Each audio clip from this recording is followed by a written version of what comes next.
Close your eyes and picture the world of medieval Europe. The sun is setting over fields that have been worked by hand all day. A village lies nearby, its wooden homes clustered around a church whose bell has long since marked the hour of vespers. Somewhere, a market stall is being packed away, bread loaves counted carefully, and animals gathered into pens. Life moves to the rhythm of seasons and prayers, yet within all this ordinariness, the invisible structure of law is present, guiding, shaping, and often surprising those who live under it. Unlike the laws we know today, written in thick books and enforced by systems of courts and lawyers, medieval law was fluid and alive. It grew from custom and belief, often passed down orally long before it was ever written. In one village, a rule might exist that was unknown in another, just a few miles away. In a castle, the Lord's word carried weight that no outsider could challenge. And always, behind these local practices, loomed the influence of the church, whose courts governed sins as well as crimes. To a medieval person, law was not simply a collection of human decisions. It was bound up with the divine. Justice was thought to reflect God's order, an echo of heavenly truth in earthly form. This belief meant that the world itself, people, animals, even objects, might be called to account when that balance was disturbed. Where we modern listeners see a pig as livestock, a sword as metal, or a storm as weather, the medieval imagination saw potential agents of guilt or innocence. Public life was rich with ritualized displays of justice. Imagine walking into a village square on market day. Perhaps a dishonest baker has been caught selling bread lighter than the law allowed. His punishment is not hidden away in some distant cell. Instead, he is brought into the open, placed on a wooden platform, and made to face his neighbors with the offending loaf tied around his neck. The law here is not only about correction, it is about performance, about restoring trust within the small circle of community. The same principle stretched upward into the courts of kings and downward into the smallest hamlets. Justice was meant to be seen, to be heard, to be felt. It reassured the fearful that order still reigned. It warned the daring not to stray too far. And it reminded all that their lives unfolded under rules that were not fully their own to question. What is striking, as we drift gently through these old streets, is how flexible the medieval law could be. It was not bound by neat categories. A wrong might be treated as a crime in one case, a sin in another, or a simple matter of custom elsewhere. To us, this may seem confusing, even chaotic, but to those who lived then it made perfect sense. After all, life itself was unpredictable. Harvests might fail. War could come without warning. Disease might sweep through a household overnight. The law, like life, had to bend and adapt to keep the fragile balance of society intact. One of the most important features of medieval justice was its closeness to the people. Courts were not hidden away in great buildings. They were often held in open fields, on church steps, or in the manor hall of a local lord. Villagers might gather not only to witness a judgment, but to participate, offering testimony or swearing oaths. Their voices carried weight, because truth was seen as something the community discerned together, not just something a judge declared from above. Oaths themselves held enormous power. To swear before God was to risk one's soul, and so even a simple promise could decide a case. If several trustworthy neighbors swore to a person's good character, that testimony might outweigh other forms of evidence. In a society where literacy was rare and records scarce, memory, reputation, and honor were legal tools as strong as any parchment. At the same time, law was layered.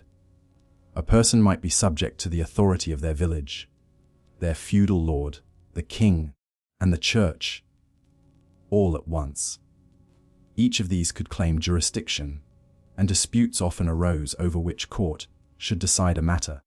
This tangle sometimes produced contradictions, but it also offered possibilities. If a case went badly in one place, an appeal might be made elsewhere, just as a peasant might seek sanctuary in a church to escape the sheriff. So too might a legal case shift from one authority to another in search of a more favorable hearing. The church's role in law cannot be overstated. From marriage to morality, its courts shaped daily life. To commit a sin was also to commit a kind of crime, and confession, penance, and forgiveness intertwined with legal judgment. This blending of sacred and secular gave medieval justice a character, unlike our modern systems. It was not merely about rules of society, but about the salvation of souls. Yet for all its solemnity, medieval law could also be unexpectedly imaginative. It did not draw sharp lines between the human and the non-human, the living and the lifeless. If a tree fell and killed someone, the tree might be put on trial. If a storm damaged crops, the bell that rang to call down the storm might be punished. These may sound fantastical, but they reveal a worldview where everything was morally charged, everything part of the same divine fabric. As we drift deeper into this world, it becomes clear that medieval law was less about strict logic and more about maintaining harmony. It was not only concerned with punishing wrongdoers, but with healing breaches in the social and spiritual order. A fine paid to a victim's family, a ritual performed in public, a confession spoken before neighbors, all were ways of stitching the torn fabric of life back together. And so, as the candlelight fades and the village sleeps, we can see the law of medieval Europe, not as a strange curiosity, but as a living rhythm, as essential to the people as the tolling of the church bell or the turning of the seasons. It bound them together in ways that are hard for us to imagine now, but that carried its own deep, if unusual, wisdom. In the chapters ahead, we will wander more closely into the peculiar corners of this legal world. The animals called before judges, the objects accused of crime, the ordeals of fire and water, and the trials fought with sword and shield. Each law may seem bizarre at first glance, yet each reveals a people striving to understand justice in a world both fragile and divine. For now, let the strangeness rest gently in your thoughts, like a soft echo from a distant age, and drift onward into sleep. Imagine the hush of a medieval courtroom. The wooden benches creak as villagers shuffle into place, their breath visible in the cool morning air. At the front sits the judge, robed and solemn. Clerks hold quills poised above parchment, ready to record every word. And there, standing in the dock where any accused criminal might be placed, is not a man or woman, but a pig. Its snout twitches, hooves shifting uncertainly, unaware of the weight of the charges laid upon it. This is no fanciful tale, but a real glimpse into the legal traditions of medieval Europe. For centuries, animals were subject to trials in courts of law. To us, this seems absurd, even comical, yet in the medieval world it was an expression of justice, morality, and divine order. Pigs, bulls, goats, even insects and vermin were called to account when they caused harm. The proceedings were not casual or haphazard. They were often as formal and serious as trials for humans. Take the case of a pig in Falaise, France, in the year 1386. The animal had mauled a child, and the community demanded justice. The pig was captured, charged with murder, and given a lawyer to defend it. Witnesses were called, testimony gathered. The court reached its decision: the pig was guilty. On the day of execution, it was dressed in human clothes, trousers and a jacket, before being publicly hanged, as if to mark its full responsibility as a moral agent. To the medieval mind, This was not satire but solemn justice. Why, though, would people put animals on trial? The answer lies in the worldview of the time.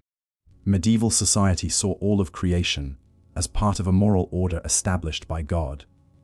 Animals were not just creatures. They were participants in a universe governed by divine law. When a pig killed a child or a bull gored a farmer, it was seen not only as a tragedy, but as a breach of that order. Justice demanded that the disruption be addressed, lest the community itself fall under divine disfavor. The trials also carried symbolic power. By punishing the animal, the court signaled to the village that justice had been done, that life could move forward without the stain of unresolved guilt. In an age when natural disasters, disease, and sudden death were constant threats, maintaining a sense of moral balance was as important as punishing a wrong. Not all animal defendants were condemned. In one remarkable case from 1750 in France, a donkey stood trial alongside a man accused of bestiality. The donkey's fate was uncertain until villagers came forward to testify on her behalf. They described her as a virtuous creature, hard-working and of good character, and argued that she had been forced into the crime unwillingly. The court listened and agreed. The man was executed, but the donkey was acquitted and allowed to live out her days in peace. Such cases reveal how seriously these trials were taken. Lawyers argued on behalf of animals, judges weighed evidence, and communities watched with attentive eyes. Far from being a sideshow, they reflected the medieval desire to see order restored in every corner of creation. The scope of these trials extended even further. Insects, rats, and other pests could be summoned to court when they damage crops. There are records of locusts being warned, through formal proclamations, to leave fields under threat of excommunication. Sometimes, entire trials were held where beetles or weevils were declared guilty of destruction. The absurdity of addressing insects in solemn tones did not trouble the medieval imagination, for to them, God's authority reached into every field, forest, and furrow. The punishment for guilty animals varied. Larger beasts might be executed publicly, both to remove the danger and to demonstrate justice. Smaller animals might be exiled, driven out of the community, or symbolically cursed. Even insects, if they failed to heed warnings, could be banished through ritual prayers, as though sent into exile beyond the boundaries of human settlement. To the modern ear, this all sounds strange, even humorous. Yet if we listen more closely, we hear a deeper note of meaning. Medieval law was not about efficiency or practicality alone. It was about reassurance. When tragedy struck, people wanted not only to see something done, but to feel that the world made sense again. By treating the animal as a defendant, the court turned chaos into order, giving the community a way to move past fear and grief. The rituals of these trials also reinforced the idea that justice was impartial. The fact that animals were granted lawyers, heard before judges, and subjected to rules of evidence gave the impression of fairness. If even a pig could have its day in court, then justice was being applied universally, without exception. As we drift further into this curious world, we might pause to consider the silence of those animals standing accused. A pig, a donkey, a swarm of locusts. None could speak for themselves. And yet, in a way, they did. Their presence in court spoke volumes about the human need for order, for closure, for meaning in the face of suffering. The animals bore the weight of symbolic guilt, so that the community might feel cleansed and secure. Tonight, as you settle into rest, you may find yourself imagining those old courtrooms, the solemn judges, the murmuring crowds, and the bewildered animals brought into the center of human ritual. Strange though it seems, These trials were an effort to stitch together a world that often felt fragile and unpredictable. By placing even beasts within the reach of law, medieval people reassured themselves that no corner of creation lay beyond justice, and that, in the end, the great balance could be restored. Let this thought rest gently in your mind as the candle flickers low. The animals of medieval law have had their day in court, and their stories, curious and strange, still echo softly across the centuries. Picture for a moment a quiet medieval town, its narrow streets winding like threads between timbered houses. The market square is still, the bustle of the day now hushed, and in the fading light of dusk, a strange gathering begins. Townsfolk drift toward the churchyard, drawn by curiosity. A trial is about to take place, but the accused is not a man, nor a woman, nor even an animal. Standing before the court is a bell. The notion of putting objects on trial seems to us almost dreamlike, a fragment of some forgotten tale. Yet in medieval Europe, it was very real. Objects, swords, carts, stones, even church bells, could be accused, tried, and punished if they were believed to have caused harm or disrupted the balance of the community. One such story comes from the 15th century, when a church bell in Switzerland was said to have rung during a violent storm. The storm caused terrible destruction, and the bell, believed to have summoned the fury of the skies, was hauled before the court. Witnesses spoke, clerics debated, and the verdict was reached: the bell was guilty. Its punishment was exile. It was taken down from the tower and removed from the town forever. To our modern ears, the idea that an object could be guilty may sound almost whimsical. But to the medieval mind, the world was alive with meaning. Nothing was seen as purely neutral or lifeless. A sword that killed was not merely a piece of metal. It carried the weight of its action. If a tree fell upon a passerby, it was not dismissed as chance.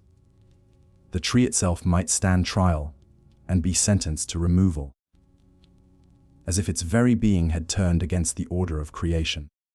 The trials of objects reflected the belief that everything in existence had a place in the moral order. If that order was disturbed, even by accident, the disruption had to be addressed. To leave it unresolved risked angering God or unsettling the harmony of the community.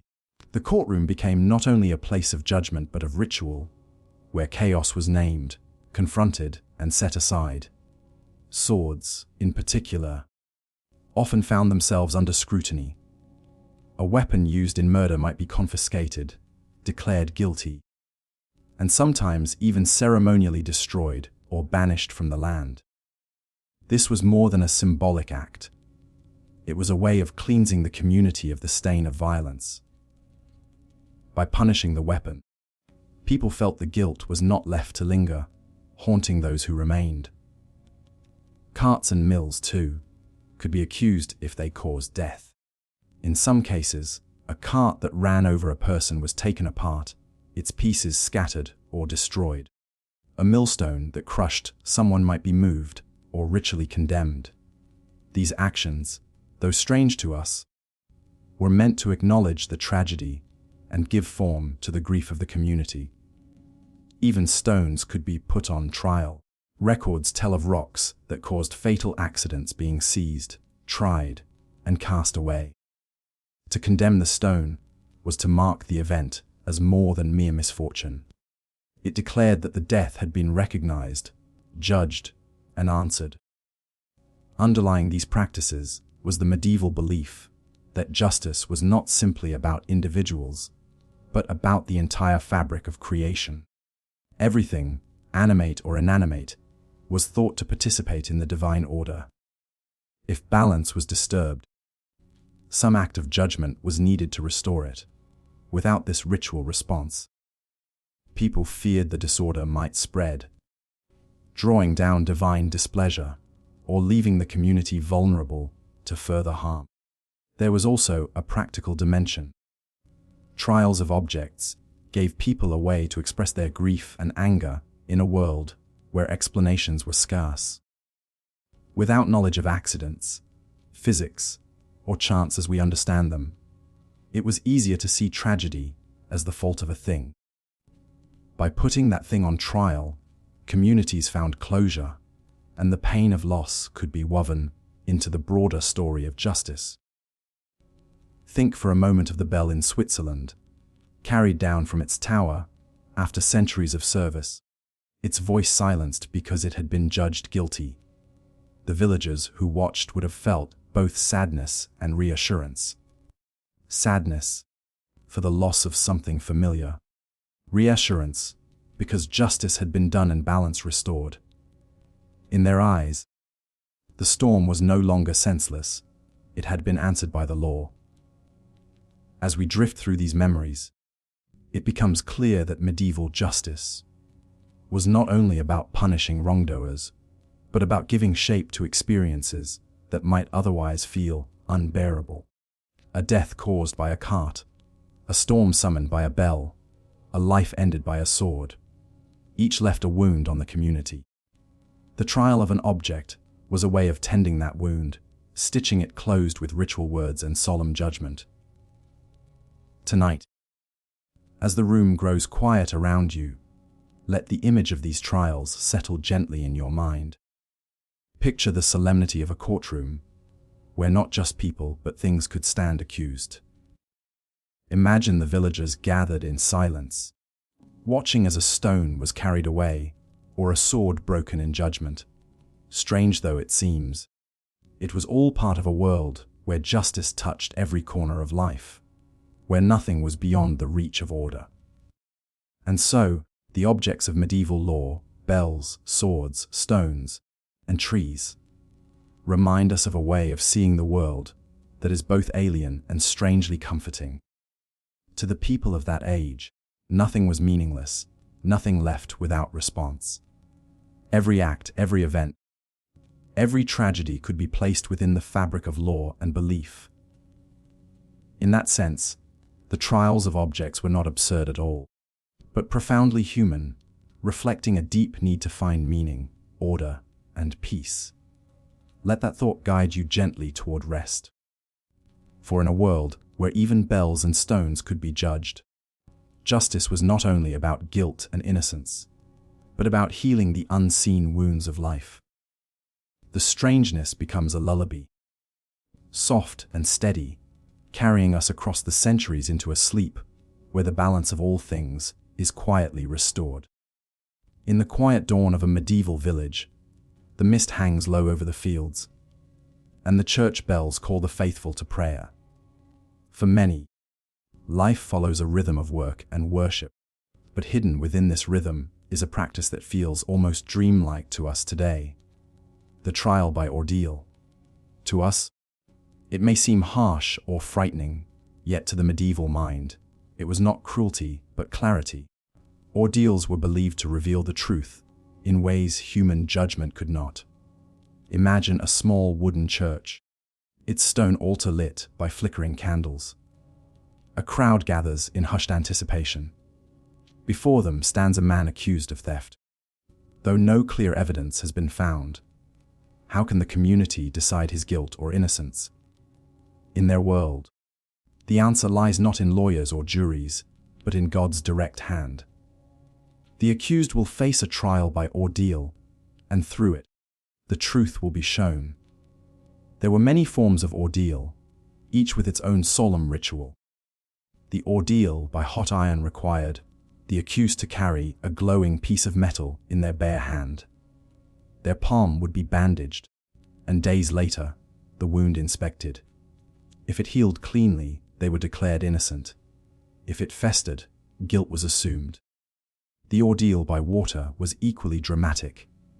The accused would be bound and lowered into a pool of blessed water. To sink gently beneath the surface was to be innocent, embraced by the purity of the water. To float was to be guilty, rejected by the element itself. To us, these tests sound more like fate than justice, but to the medieval world, They carried profound meaning. God's will was thought to be present in every detail of life, from the harvest of fields to the fall of a sparrow. If a person's innocence or guilt could not be proven by witnesses, then surely God would reveal it through water, fire, or iron. It is important to understand that ordeals were not always as harsh as they sound. Clergy often oversaw them with solemn care, surrounding the ritual with prayer, fasting, and blessing. The ordeal was seen less as punishment and more as a sacred inquiry. People entered into it with reverence, convinced that truth would emerge.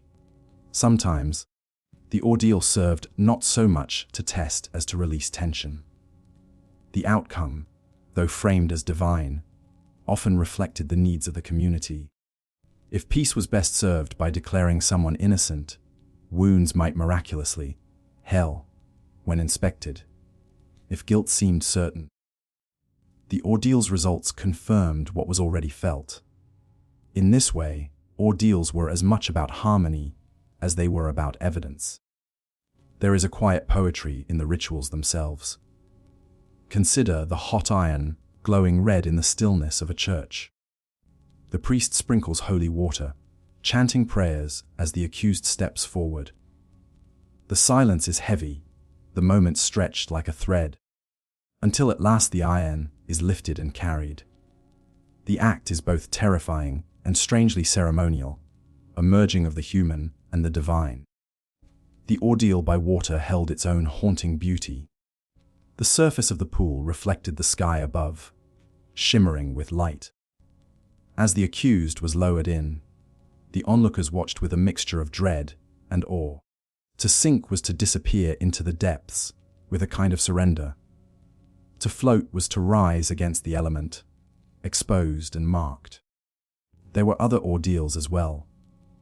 The ordeal of fire sometimes required walking barefoot across burning coals. The ordeal of the cross demanded that two people stand before a crucifix with their arms outstretched, and the one who faltered first was judged guilty. Each ordeal carried with it the same belief. That divine truth would shine through the trial. Though these practices may seem alien, they reflect a deep yearning for certainty in a world filled with uncertainty. Medieval life was precarious, shaped by famine, plague, and war. Human judgment was seen as fragile, easily swayed by lies or weakness. But the hand of God, revealed through ordeal, was thought to be unshakable. It is also worth remembering that ordeals provided a kind of closure. In communities where disputes could fester, the ordeal offered a final word. When the iron was carried, or the water tested, the result was accepted. The accused walked away either shamed or freed, but always with a resolution. With time, ordeals began to fade. By the 13th century, the Church grew uneasy with them, declaring that God's will should not be tested in such direct ways. Slowly, the rituals gave way to other forms of judgment, juries, oaths, and written law. Yet the memory of ordeals lingered, leaving behind stories that still capture our imagination. As you listen now, let your thoughts drift back to that candlelit church, where silence wrapped the crowd as a man carried glowing iron in his hands. Picture the rippling surface of a pool, disturbed as the accused sank or floated. These images, though strange, carry a sense of solemnity, of a world where even fire and water could speak the truth. There is a calmness in seeing how people once sought order in the face of doubt. They turned to the elements, to ritual, to the divine, and found meaning in acts that to us seem almost dreamlike. The ordeal, in its strangeness, was a way of answering the deepest questions of life. Who is guilty? Who is innocent? And how can we be sure? Let these thoughts settle gently within you. The flicker of fire, the ripple of water, the weight of silence, all become part of a lullaby from the past. In this medieval dreamscape, justice was not only about punishment, but about trust in a higher order, about finding peace in the certainty that truth, somehow, would always be revealed. Imagine yourself standing in the middle of a medieval marketplace. The air smells faintly of bread, hay, and wood smoke. Merchants call out their prices, children chase each other through the crowd, and animals shuffle restlessly at the edges.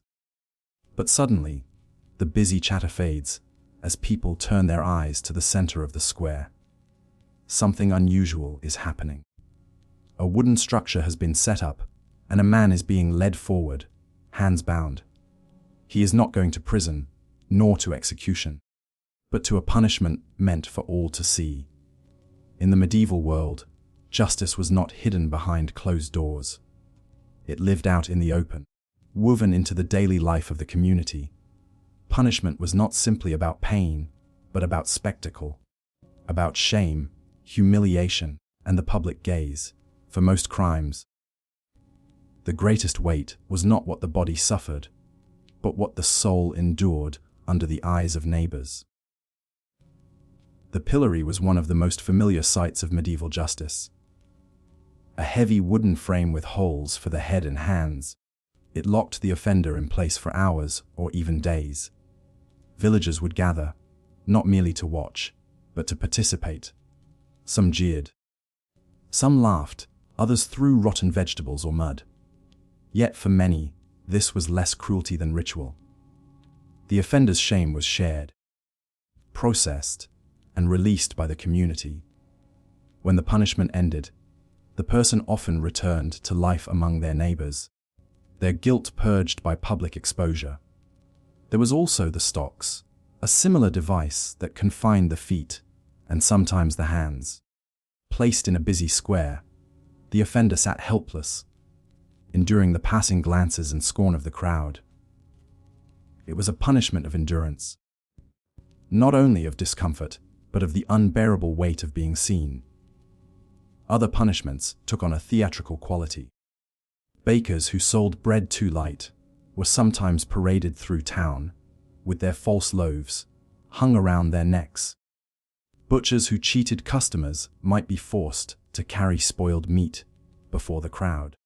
These punishments were not random but symbolic, the crime made visible, the guilt worn like a costume. In this way, justice became a performance, clear to all who watched. The cucking stool, used mainly for women accused of gossip or scolding, was another form of humiliation. The offender was strapped to a chair and dunked into water again and again before the jeering crowd. It was not meant to kill, only to shame, turning private words into a public spectacle. We might see these punishments as cruel, yet to medieval people they served a purpose beyond revenge. In small, close-knit communities, forgiveness was possible only when wrongdoing was openly addressed. To hide punishment would have left suspicion lingering. By displaying guilt in public, the community witnessed justice together, and life could move forward. At times, these punishments had an almost festive air. Market days, feast days, or church festivals were chosen for them, ensuring the largest audience. What we might see as suffering, they often saw as theater, a story acted out in the square, with lessons for all to absorb. Children learned what not to do, adults were reminded of the boundaries of order, and the offender became both a warning and, in time, a neighbor restored. Not all punishments were loud or violent. Some carried a quieter shame. A thief might be forced to wear a distinctive garment, marking them as guilty as they walked through town. A liar could be made to carry a symbolic object, like a stone or a heavy cross, while others watched. In these moments, guilt became visible, heavy not only on the body, but on the spirit. Underlying it all was the medieval belief that crime was not only against an individual, but against the harmony of the whole community. To break trust was to disturb balance. Public punishment, then, was not simply about suffering. It was about healing the invisible wound that wrongdoing left behind. By making shame visible, justice allowed the community to breathe again. There is something strangely gentle in this logic, despite the harshness of the scenes. Pain was often less important than ritual. What mattered most was that guilt was seen, judged, and symbolically lifted away. For the offender, the experience was bitter, but once endured, it often meant a kind of return, the chance to rejoin the rhythm of life. As centuries passed, these punishments began to fade. By the 17th and 18th centuries, prisons and fines replaced many of the older rituals. Yet the memory of the pillory, the stocks, and the cucking stool lingers, reminding us of a time when justice lived in the open, when shame itself was a tool of order. Now, as you drift toward rest, imagine the marketplace once more. The sun is lowering. Shadows stretch across the square, and the crowd slowly disperses. The wooden frame stands empty, silent now after the day's display. Life resumes. The baker returns to his oven. The children run home for supper. The animals settle for the night. The punishment has ended, the balance restored, and the village breathes again in quiet harmony. There is a softness in this scene, despite the strangeness. Justice was harsh, but it was also shared, carried by the eyes and voices of the community. The pillory, the stocks, the symbolic parades, all were reminders that life, fragile as it was, depended on order and trust. And so, even in its cruelty, public punishment was also an act of renewal, binding people together in the strange, ritual dance of medieval justice.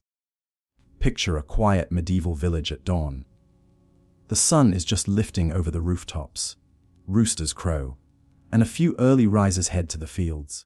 Yet, in the heart of town, something unusual is stirring. A crowd gathers near the church square, murmurs filling the air. Today, it is not a man or woman who stands accused before the court, but an animal. A pig, a dog, or perhaps even a swarm of insects. To us, such a scene seems impossible, almost like a story from a fable. But in medieval Europe, animals really were placed on trial, accused of crimes, given defense lawyers, and sometimes even sentenced to death. These trials were not rare curiosities, but part of a wider belief system that all of creation lived under divine law. One of the most famous cases occurred in France in 1386. A pig was charged with killing a child. The trial was formal, attended by officials, witnesses, and townsfolk. The pig was dressed in human clothing for the execution, a strange act meant to emphasize its guilt, as though it had committed a truly human crime. To medieval people, this made sense. Justice had to be seen, and order restored, no matter who or what had broken it. Not all animals faced the same fate. In 1750, a donkey in France stood trial for bestiality. Her human accomplice was condemned, but the donkey was acquitted. Witnesses testified that she had always been well behaved, and that she was forced into the crime.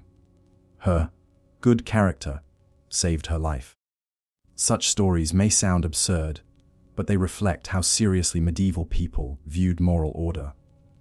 If a bull gored a farmer, or if rats devoured grain, it was not enough to shrug and move on. These acts disturbed the harmony of the community, and so the law stepped in. Sometimes, entire swarms of insects were summoned to court. The judge would issue a formal order, demanding they leave the crops within a set number of days. Clergy might even perform exorcisms, calling on divine authority to drive the pests away. We must pause here to ask why. Why put animals on trial? The answer lies in how differently medieval people saw the world. To them, creation was a single tapestry, tightly woven together. Humans, animals, plants, and even the earth itself shared in God's law. If a beast committed harm, it was not simply an accident of nature, it was a violation of divine harmony. Justice, therefore, had to act. These trials also had a symbolic power. They reassured people that even in a world filled with uncertainty, where famine, disease, and death struck without warning, there was still order, still a system that applied to all living things. The spectacle of an animal in court, however strange, was part of that reassurance. Consider, too, the role of the defense lawyer. Medieval courts often appointed advocates to argue on behalf of animals. Some defended their clients passionately, insisting that beasts lacked reason and therefore could not be held to human standards of guilt. Others pointed to the circumstances, a hungry pig breaking into a garden or a dog following its instincts. In a sense, these trials were exercises in morality as much as legality. They asked the community to reflect on responsibility, fairness, and justice. Punishments varied. Some animals were executed by hanging, burning, or even burial. Others were exiled, banished from the town, or forbidden from certain spaces. Swarms of pests, once condemned, were expected to leave the afflicted area, and when they did, whether by chance or natural cycle, the law seemed vindicated. In a way, these practices blurred the line between justice and ritual. They were half court proceeding, half religious ceremony. Priests often played a role, offering prayers or blessings as part of the process. Justice was not only about earthly order, but also about spiritual balance, reminding everyone that the law was tied to something far greater than human judgment. From our modern perspective, it is tempting to laugh at these stories, but to medieval people, they were deeply serious. A community grieving the death of a child, or watching crops vanish beneath waves of insects, needed answers, closure, and a sense that balance could be restored. Trials gave form to that need. They transformed chaos into order, fear into ritual, grief into judgment. And perhaps that is the most soothing lesson we can take from these animal trials. Beneath their strangeness lies a very human truth. The desire to understand, to control, and to bring harmony to a world that often felt fragile and dangerous. Whether the defendant was a pig, a donkey, or a swarm of locusts, the real trial was about the community's hope for stability. Now imagine the village square once more. The trial is over. The crowd begins to disperse, voices fading into the gentle hum of daily life. Farmers return to their fields. Mothers call their children home, and the animals, guilty or innocent, are led away. The balance, at least for now, has been restored. The church bell tolls softly in the distance, and the evening sun dips toward the horizon. In this quiet moment, you can almost feel the strange comfort those trials must have brought to the people who lived through them. Not justice as we know it, but justice as they understood it, a weaving of law, faith, and ritual into the fragile fabric of their world. And with that thought, let the echoes of these curious trials drift softly away, like the fading sound of footsteps in the square. Close your eyes and imagine a solemn courtroom. The judge sits high upon his wooden bench, scribes prepare their parchment, and the gathered townsfolk whisper softly as they await the accused. But this time, the courtroom feels different. There is no nervous defendant shifting from foot to foot, no frightened animal tethered at the front. Instead, before the judge lies a silent object, perhaps a sword, a bell, or even a tree. The accused is not alive, yet the charge is serious. In the medieval imagination, the boundaries between the living and the non-living were far less rigid than they are today. Everything in creation was thought to participate, in some way, in divine order. When that order was broken, the law could fall upon not only men and beasts, but also the tools, weapons, and structures that had played their part. Consider the case of a sword that had taken a life unjustly. To us, a weapon is merely a tool, guided by the hand that wields it. But to medieval people, the sword itself carried moral weight. If it had caused harm, it could be declared guilty. Such swords were sometimes destroyed, banished, or ceremonially cast out of the community. The act was symbolic, yes, but also deeply practical. It reassured those who remained that the taint of violence had been addressed, that the weapon itself would trouble them no longer. Church bells, too, were not immune. Bells were sacred instruments, their sound believed to carry divine power, summoning the faithful and driving away storms or evil spirits. But what happened when a bell seemed to betray its purpose? In certain regions, bells that rang during violent storms, believed to call down thunder rather than repel it, could be put on trial. There are records of bells being excommunicated, silenced, or even broken apart, their voices condemned. Trees, stones, and buildings also found themselves under judgment. If a tree fell and killed a passerby, it might be formally condemned and cut down as punishment. Stones that caused accidents along the roadside could be removed and banished. Even houses, if thought cursed, might be symbolically punished, locked, marked, or abandoned under legal order. To us, this may sound like superstition, but in the medieval world, it was a way of weaving meaning into the accidents and tragedies of daily life. Underlying these practices was the belief that nothing was morally neutral. Objects could carry power, intention, or a kind of spiritual weight. Just as an animal might reflect divine will or disorder, so too could a bell, a tree, or a sword. By holding these things accountable, medieval courts reassured their communities that justice reached into every corner of existence. There was also a ritual beauty in these object trials. Imagine a gathering of townsfolk solemnly watching as a stone is lifted from the road, or a bell lowered from its tower. The act itself became a performance of justice, visible to all. The object, though silent, had been judged, and its removal or destruction marked the restoration of order. This practice reveals much about the medieval understanding of law. For them, justice was not confined to punishing individuals. It was about healing the balance of the world, addressing every source of harm, no matter how strange. The line between human action and the natural world was blurred, and the law became a bridge connecting both. We might wonder, did people truly believe that a bell or a tree could be guilty? Perhaps not in the way we think of guilt today. But what mattered was not the object's inner life, but its place in the larger story.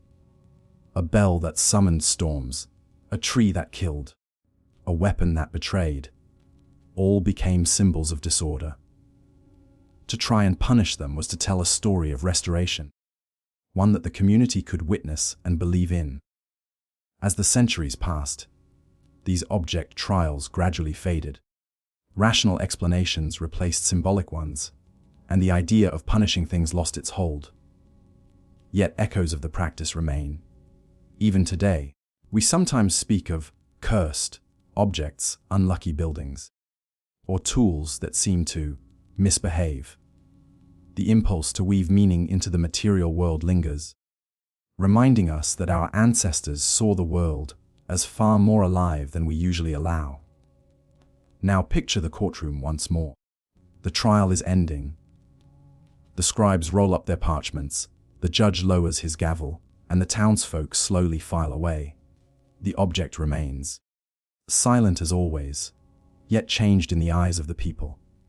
Perhaps it will be destroyed, perhaps cast out, perhaps left in solemn exile.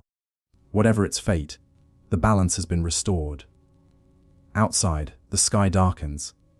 The church bell that remains in the tower rings softly, steady and true. The wind stirs the branches of nearby trees, and the marketplace resumes its gentle rhythm. Life flows onward. The community soothed, the strange judgment already fading into the quiet of memory. So, As you drift deeper into rest, carry with you this thought: in the medieval mind, nothing was beyond the reach of justice. Every element of life, human, animal, or object, could be woven into the story of law. It was a world where the silent could be heard, the inanimate could be judged, and even the smallest act of balance mattered. Strange though it seems, it was their way of making sense of life's mysteries, binding their fragile world together in the gentle but unyielding fabric of order. Imagine yourself standing in a churchyard on a cool morning. The mist lingers low to the ground, curling around the stones and wooden beams. Villagers gather in quiet anticipation, their voices hushed, for today justice will not be decided by man alone. Instead, it will be entrusted to God. Before the people lies a small fire, glowing embers ready to heat a piece of iron. This is no ordinary trial. It is an ordeal, a test of truth, judged not by human reason, but by divine will. In medieval Europe, ordeals were among the most striking forms of justice.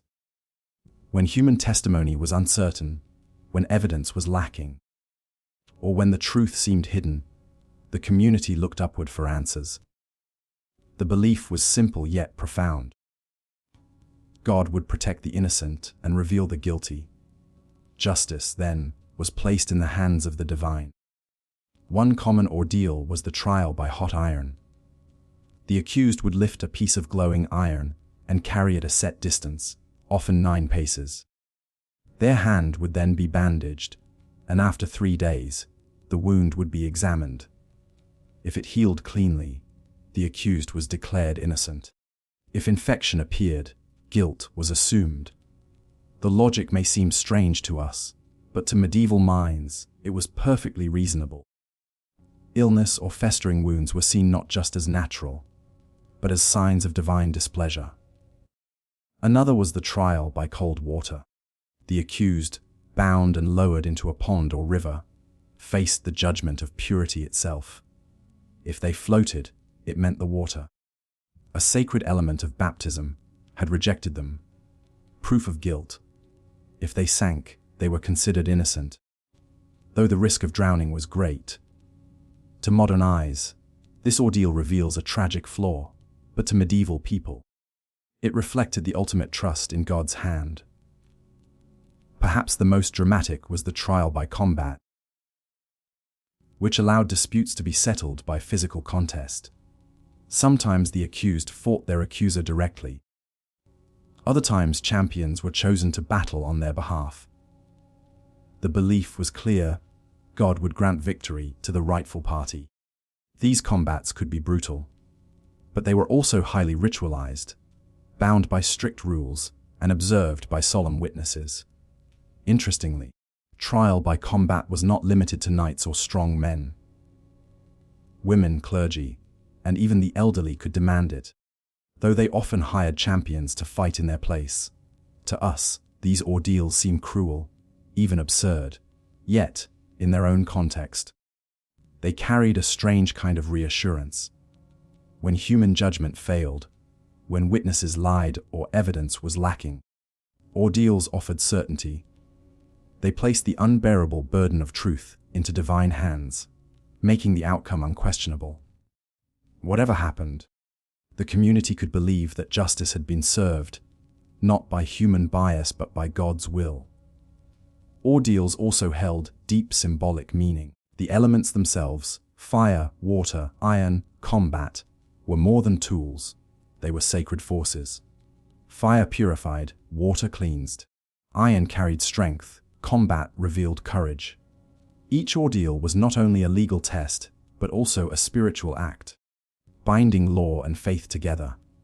Over time, however, doubts began to creep in. Church leaders worried that ordeals tested not faith but chance, exposing the innocent to needless suffering. By the 13th century, the Church officially discouraged such practices, and slowly, ordeals faded from European courts. Yet their memory lingered, shaping legends and stories for centuries to come.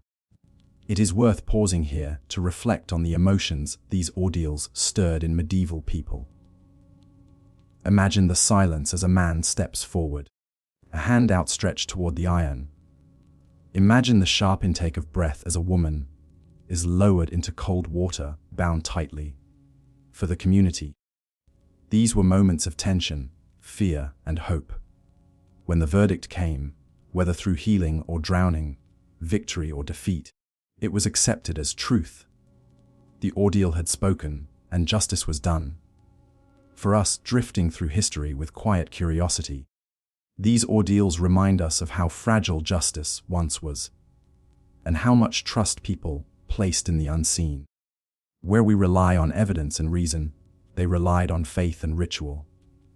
Both systems, in their own way, sought the same goal: to uncover truth, to restore balance, to soothe the human heart that longs for certainty.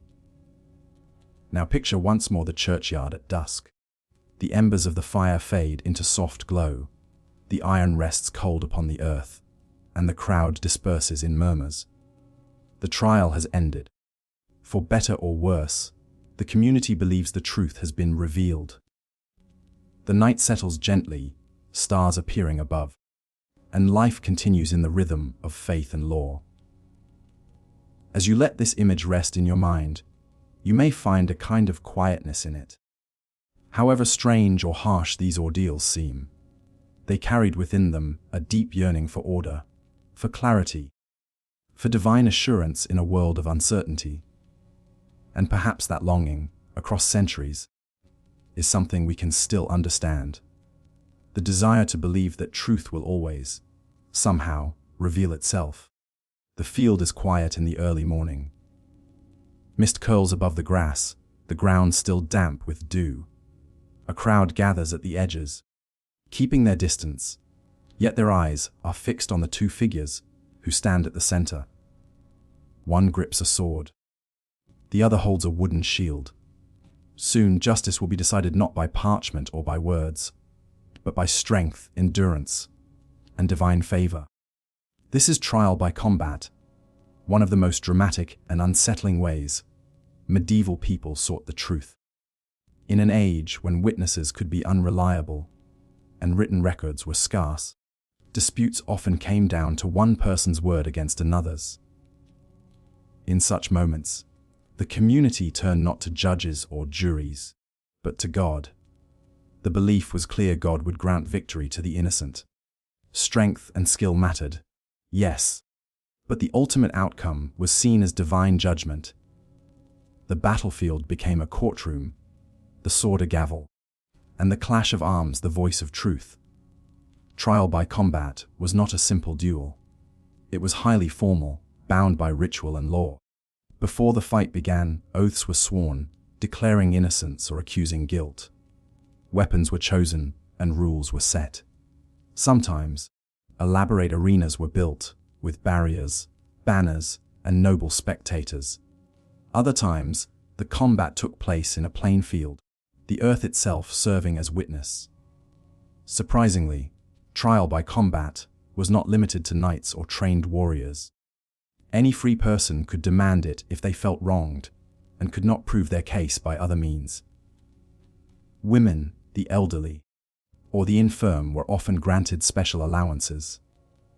A woman, for example, might be given a stone tied to her veil as a weapon, while her male opponent was required to fight from a hole in the ground, one hand tied behind his back, to even the odds. These strange adjustments reveal how deeply the custom was woven into society, striving to maintain fairness, however imperfectly. The stakes were often life or death. To lose the fight was not just to lose the case, but to be declared guilty. Punishments could be severe: execution, exile, or the stripping of property and honor. To win, on the other hand, was to walk away not only alive but vindicated, shielded by both law and divine approval. Yet, not every combat ended in death. Some were halted when one fighter yielded, acknowledging defeat. Others ended when the judge or overseer declared that God's judgment was clear. Even so, The threat of mortal danger hung over every combat, lending the practice its gravity. For those who fought, it was both terrifying and sacred, a test of body, spirit, and faith. The symbolism of trial by combat runs deep. The fight was not seen as a mere contest of skill, but as a ritual sacrifice of human will to divine judgment. Every swing of the sword, every clash of shields, was thought to reveal God's decision. For the crowd watching, it was a moment of awe. Here, before their eyes, the hidden truth was made visible through the struggle of two bodies. Trial by combat also carried a certain allure, even romance. Stories of knights defending their honor, champions fighting for the weak, or peasants standing bravely against injustice filled medieval literature. These tales blurred the line between history and legend, but they all echoed the same belief that combat could reveal truth, that the strong hand of God guided the outcome. Over time, however, doubts grew. Was every victor truly innocent? Were the strong always favored by God, or simply stronger by nature? By the late Middle Ages, many began to see trial by combat as less divine judgment and more human chance. Slowly, it fell out of favor, replaced by more structured forms of evidence and law. Yet in some regions, echoes of the practice lingered well into the early modern period. To us, it may seem barbaric, even theatrical. But for medieval people, trial by combat was a serious, sacred act, one that bound community, faith, and justice together in a single, dramatic event. It gave clarity in moments of doubt, a decision that no one could dispute. For who could argue against the hand of God, revealed in the outcome of the fight? Now, picture the field once more. The combat has ended. One fighter lies on the ground, beaten, while the other stands, exhausted yet victorious. The crowd exhales, the verdict clear. Justice has spoken through sword and shield, and the dispute is resolved. Slowly, the people disperse, carrying with them the memory of what they have witnessed. As night falls, the field grows quiet again. The mist returns, covering the grass in a soft veil. Whatever the truth may have been, the community rests assured that it has been revealed. Strange though it seems, trial by combat brought them peace. The sense that order had been restored, that life could continue in the steady rhythm of faith and law. And so, as you drift deeper into rest, remember this. In a world of uncertainty, where words could deceive and evidence could falter, people placed their trust in the strength of arms and the unseen hand of God. Justice was not always gentle, but it was believed to be certain. And in that certainty, they found their calm. Imagine a quiet medieval town square on an ordinary day. Merchants call out their wares, children chase one another through the dust, and the church bells mark the passing of time with solemn rhythm. Life is predictable, ordered, and bound by strict hierarchies. Lords command, peasants labor, clergy preach, and the rules of society hold everyone in their place. But once a year, everything changes. The rules are set aside, authority is mocked, and laughter replaces solemnity. This is the time of foolery and misrule, a season when the world turns upside down, and chaos becomes not only permitted, but celebrated. One of the most famous of these occasions was the Feast of Fools. Celebrated in parts of Europe, especially France, it was a festival of parody. Lower-ranking clergy would dress as bishops, abbots, or even as the Pope himself, mocking the rituals of the church. Services were filled with laughter, songs, and playful blasphemy. Donkeys might be led into the choir, incense replaced with silly smoke, hymns sung in reversed or jumbled words. What was sacred became silly, at least for a day. The purpose was not rebellion, but release. A way for people to laugh at the structures that otherwise governed every moment of their lives. The Feast of the Ass was another curious celebration. A donkey, symbolizing humility but also comic stubbornness, was led into the church and given a place of honor. Sometimes it even joined in the liturgy, with the congregation responding to prayers with loud brays instead of solemn amens. Imagine the sound of a full church echoing with laughter as men, women, and children alike filled the air with their best donkey cries. Outside the church, the streets filled with their own misrule. The Lord of Misrule, a commoner chosen to preside over festivities, would command mock processions, dances, and feasts. This Lord could give silly orders, lead parades of masked revelers, and turn the normal world on its head. Lords bowed to peasants, masters served their servants, and fools sat in judgment over the wise. For a few hours or days, the heavy burden of social hierarchy lifted, replaced by playful equality. These festivals were deeply symbolic. They reminded people that even the most rigid order needed moments of release. Laughter, silliness, and inversion allowed communities to endure the weight of daily life. By mocking authority, they did not destroy it, but renewed it, proving that the structures of power were strong enough to withstand jest. Imagine the scene: torches flickering in the winter darkness, dancers spinning in mismatched costumes, music spilling from pipes and drums. Children run wild with painted faces, while grown men and women shout jokes, sing bawdy songs, and share laughter that echoes into the night. The air is alive with joy, disorder, and a strange sense of freedom. To us, these festivals may seem chaotic, even shocking, especially when they mocked religion. Yet for medieval people, they were not heresy, but ritualized release. By setting aside order for a short time, order itself was reinforced. Once the festival ended, people returned to their duties with renewed energy, having tasted the sweetness of chaos before returning to the discipline of law. Of course, not everyone approved. Church leaders often frowned upon the Feast of Fools, condemning it as disrespectful or irreverent. Yet it persisted for centuries, proving how deeply communities valued these moments of laughter and misrule. Even kings and nobles sometimes joined in, recognizing the power of joy to bind people together more strongly than fear or duty alone. There is something timeless in these celebrations.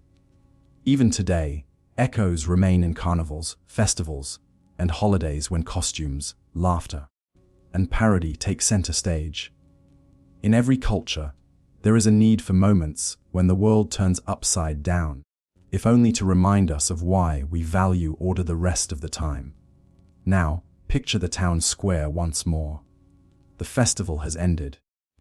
The torches have burned low, the music has faded, and the people, weary from laughter and revelry, return to their homes. The Lord of Misrule lays aside his mock crown, and the clergy don their sober robes again.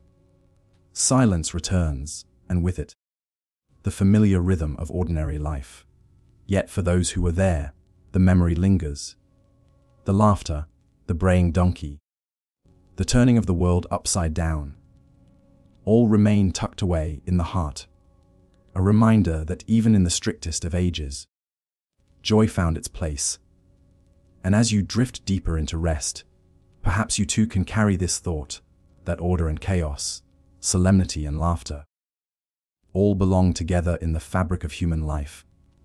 For the people of the Middle Ages, misrule was not merely foolishness. It was a gentle reminder that laughter too was sacred. Imagine yourself walking through the narrow streets of a medieval town at dusk. The air smells of wood smoke and damp earth, while the bells of the parish church toll slowly across the rooftops. In the marketplace, stalls are closing, children are called indoors, and shadows stretch long against the cobblestones. Yet here and there, painted on walls, carved in stone, or whispered in song, you might encounter a haunting image: the dance of death, or in French, the danse macabre. This was no ordinary dance. It was not meant for joy, nor for festival, but as a solemn reminder. In the imagination of medieval Europe, death itself was a figure that walked among the living, not distant, not abstract, but always near. And in this strange, chilling pageant, death invited all people, from the highest king to the humblest peasant, to join hands and step into the eternal dance. The image appeared in many forms. In paintings, you might see a line of figures, each representing a different station of society. A pope in ornate robes, a knight in shining armor, a merchant with his scales, a farmer holding his spade, even a child clutching a toy. And between each of them, grinning skeletons twirled and gestured, leading them in a macabre procession. The message was unmistakable. No matter your wealth, rank, or virtue, all would one day dance with death. This motif spread widely across Europe in the late Middle Ages, especially after the devastation of the Black Death in the 14th century, when plague swept through towns, leaving streets empty and churches filled with mourning. The dance became not just an artistic symbol, but a lived reality. People saw how quickly life could vanish, how suddenly the powerful could fall, and how fragile even the strongest appeared before mortality. Yet the dance of death was not meant only to terrify. It also carried a strange kind of comfort. By placing kings and peasants side by side, it reminded people that death was the great equalizer. No crown, no gold, no sword could resist it. In a world divided sharply by class and privilege, this truth offered a rare sense of shared humanity. All, without exception, would one day step into the same circle. The dance was not confined to art. It appeared in sermons, plays, and even songs sung in hushed tones by candlelight. In Germany, actors performed lively processions, where skeletons dragged unwilling nobles and merchants into their ranks, all to the grim amusement of audiences. In France, manuscripts decorated with skeletal dancers passed from hand to hand. In England, church walls bore murals of the macabre parade, so that even the illiterate could see and understand its message. Imagine the scene of one such performance. A marketplace cleared of stalls, torches flaring against the dark, and figures in rough costumes painted as bones. They dance awkwardly, arms clattering, while townsfolk laugh nervously at the grim spectacle. Then comes the moment of silence, when the priest reminds all who watch that their own day will come. Some shiver. Others smile faintly, as if accepting a truth they had long carried. There is something dreamlike in this imagery. The dance of death is not violent, not bloody, but strangely graceful. Skeletons do not strike or stab, they merely invite. They hold out their hands, offering no escape but also no cruelty. It is less a battle than a waltz, inevitable, eternal, and strangely calm. Even the way medieval artists depicted death speaks to this sense of familiarity. Rather than a terrifying monster, death was often shown as a jester, a trickster, or even a companion. Always present, sometimes mocking, but never far away. In this way, death itself became woven into the fabric of everyday life, accepted rather than denied. To us, such imagery may feel morbid. But for medieval people, who lived with famine, plague, and war as constant companions, it was simply the truth dressed in art. And within that truth was solace. If death came to all, then no one suffered alone.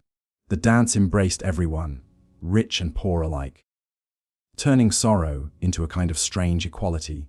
So as you picture this medieval dance, imagine it not as horror, but as rhythm. The steady beat of life and death, one following the other, like footsteps across a wooden floor.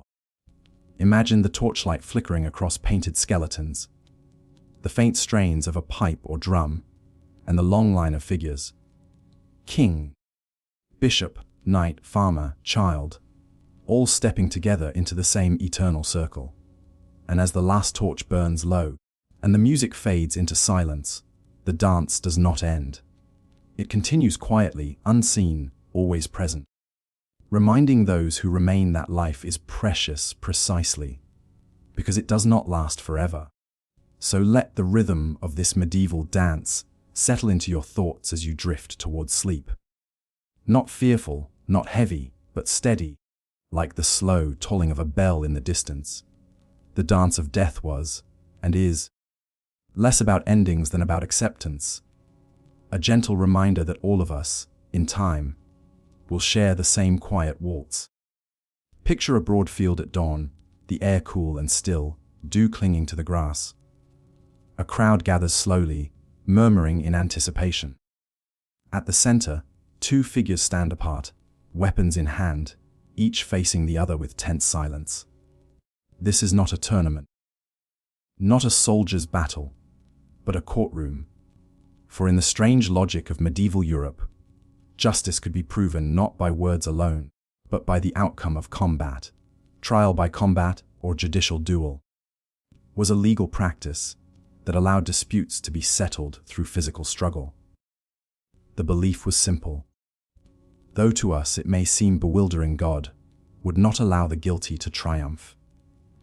Victory was divine proof of righteousness, and defeat was not just a loss of strength, but a verdict of guilt. These duels could take many forms. In some cases, they were fought with swords, shields, or lances, much like knightly combat. In others, they might be fought with clubs, or even with bare hands. The combatants were not always warriors. They could be ordinary townsfolk, women, or even elderly men. When the accused was physically weak, they were permitted to hire a champion to fight on their behalf. A professional warrior who took up the cause as if it were their own. Imagine the scene more closely. A farmer accused of theft, too frail to fight, might plead with a stronger neighbor to take his place. A noblewoman accused of dishonor might watch anxiously as her hired champion squared off against her accuser. The duel was never only about strength. It was a ritual bound by rules, prayers, and solemn oaths sworn before the fight began. The battlefield itself was treated like a courtroom.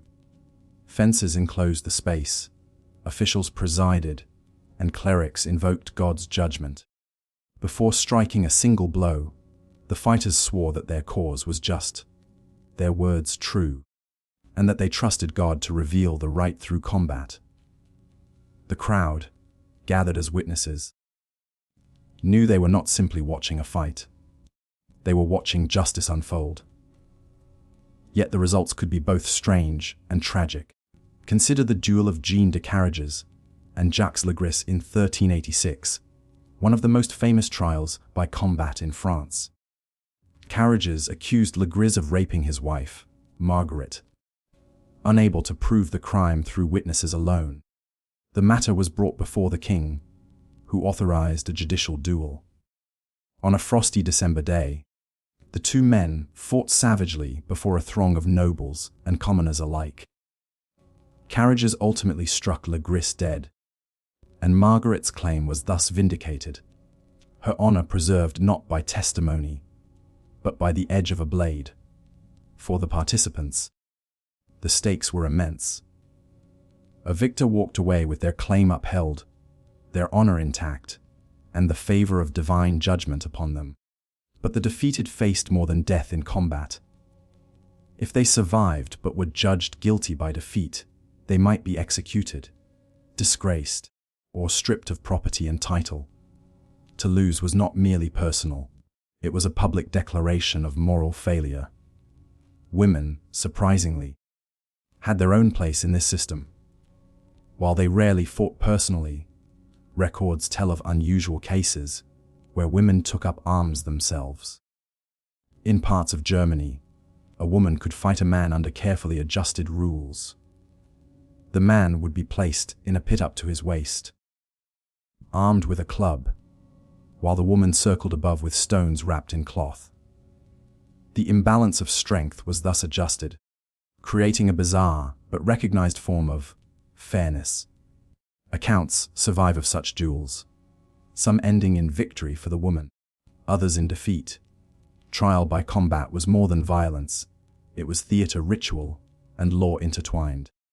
It symbolized a world where the invisible hand of God was thought to reach directly into the affairs of men. To medieval people, it was not chaos, but order itself, proof that justice was alive, even in the clash of steel. Over time, doubts grew. What if the stronger man was not the just one? What if God's judgment seemed unfair? The church gradually condemned the practice, preferring oaths, witnesses, or more symbolic trials. Yet the duel lingered for centuries, particularly among the nobility, who saw in it a defense of honor that no words could replace. Today, it may strike us as barbaric, a world where truth was decided by blood. But to those who lived it, trial by combat was a solemn reminder that justice was not simply man's invention, but something higher, written into the very outcome of battle. So as you picture that quiet field at dawn, the crowd hushed, the fighters raising their weapons, imagine not violence but ritual. Imagine the stillness before the clash, the prayers whispered, the belief that somewhere, beyond the reach of men, a divine hand was guiding the blow. And when the duel ended, whether in triumph or tragedy, the people watching could return home knowing that justice, in its strange medieval form, had been done. And with that thought, let yourself rest, knowing that even in the harshest practices of the past, there was always a yearning for truth, for fairness, for order in a world so often unsettled. Imagine the sound of a great cathedral bell echoing across a medieval town. Its deep notes roll over the rooftops, through narrow streets, and out into the fields, where peasants pause from their work to listen. The bell does more than mark the hours. It reminds every soul that the church watches, guides, and governs. For in medieval Europe, the church was not only a spiritual home, but also a powerful lawmaker, shaping the lives of kings and commoners alike.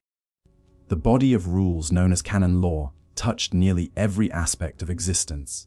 It regulated marriage, inheritance, morality, and even what foods could be eaten on certain days.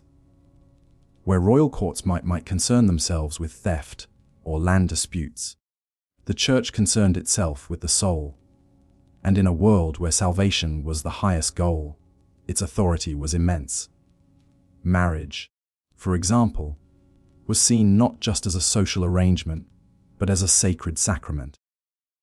The church declared that a marriage was valid not by the signing of documents or the exchange of dowries, but by the mutual consent of the bride and groom, spoken aloud and witnessed.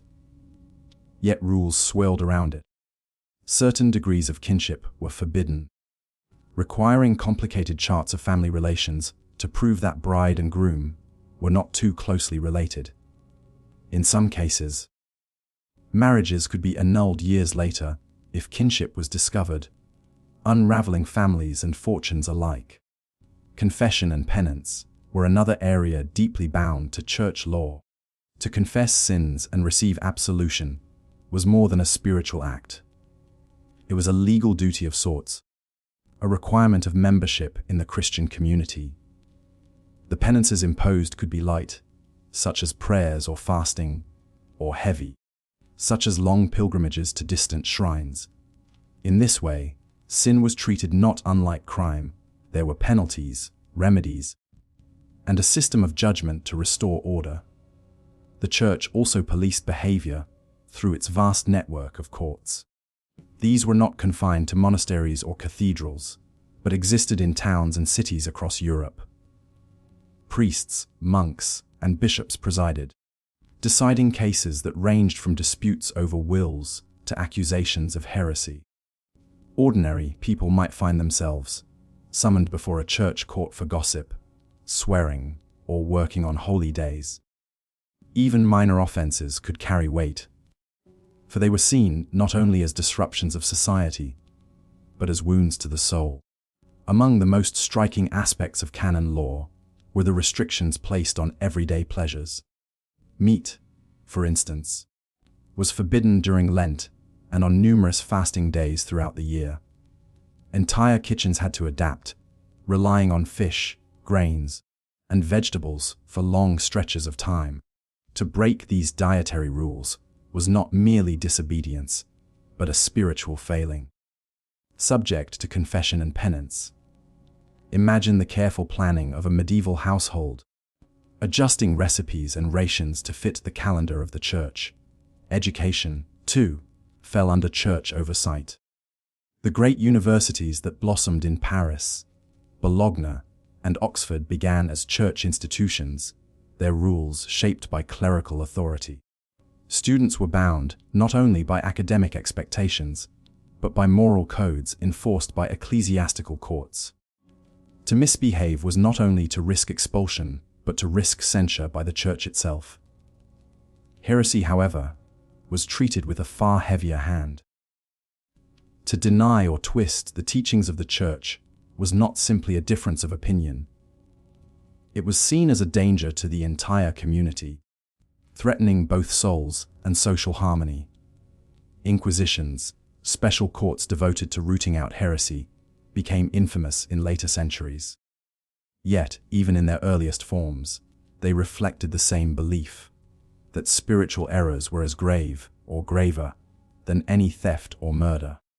And yet, despite this strictness, the Church's laws were also a source of comfort. They provided order in a chaotic world, a set of rules that bound communities together under shared rituals and expectations. Baptisms, marriages, and funerals gave shape to the human journey. Feast days brought joy, while fasts created moments of reflection. The Church's laws, however stern, reminded people of their place in a grand, divine order. Picture again the tolling of the cathedral bell. To us, it might sound heavy, a reminder of restrictions and rules. But to a medieval villager, it was also the sound of belonging, of guidance, of a path marked clearly through the uncertainties of life. Each ring of the bell carried not only authority, but reassurance. A promise that there was meaning, even in suffering, and order, even in the harshness of the world. So as you rest, let your thoughts drift to the quiet stability these laws provided. Imagine the flickering light of candles in a stone church, the murmured prayers of villagers gathered together, the rhythm of fasts and feasts shaping the year. The laws of the church were not simply chains, but a framework within which life could unfold, both stern and soothing, both burdensome and consoling. And like the bell that fades into the night air, they were always present, a constant reminder that, in the medieval world, the sacred and the legal were inseparable, bound together in every step of daily life. Imagine the lively scene of a medieval market square at dawn. The air is cool, the mist still clings to the ground, but the town is already alive with noise. Merchants roll in their carts, chickens squawk from wicker cages, and the smell of fresh bread drifts from bakers' stalls. Coins clink, deals are whispered, and voices rise in bargaining. For people of the Middle Ages, markets were more than places of trade. They were the beating heart of community life, and they were governed by rules both practical and peculiar. Markets were often granted by royal or noble charter, giving towns the right to host them on certain days. Without such a charter, a market was illegal, and rival villages might fiercely defend their rights. These gatherings were carefully regulated, for markets were not only about commerce but about order and fairness. And so, market laws arose, some of them surprisingly strange to modern ears.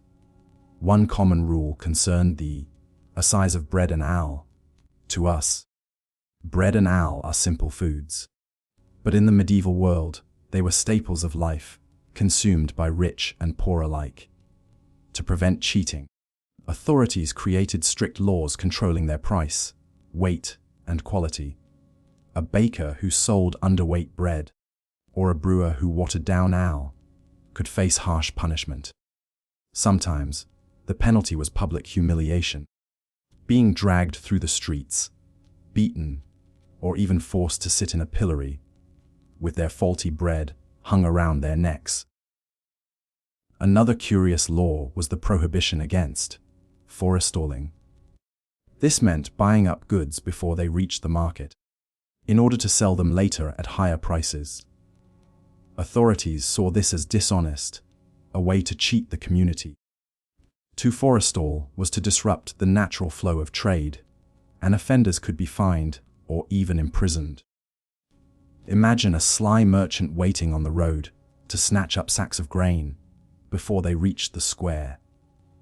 Such tricks were met with anger and punishment. There were also rules about measurements and weights. Every town had its standard measures, carefully guarded, often kept in the church or town hall. To sell with false weights was a serious crime.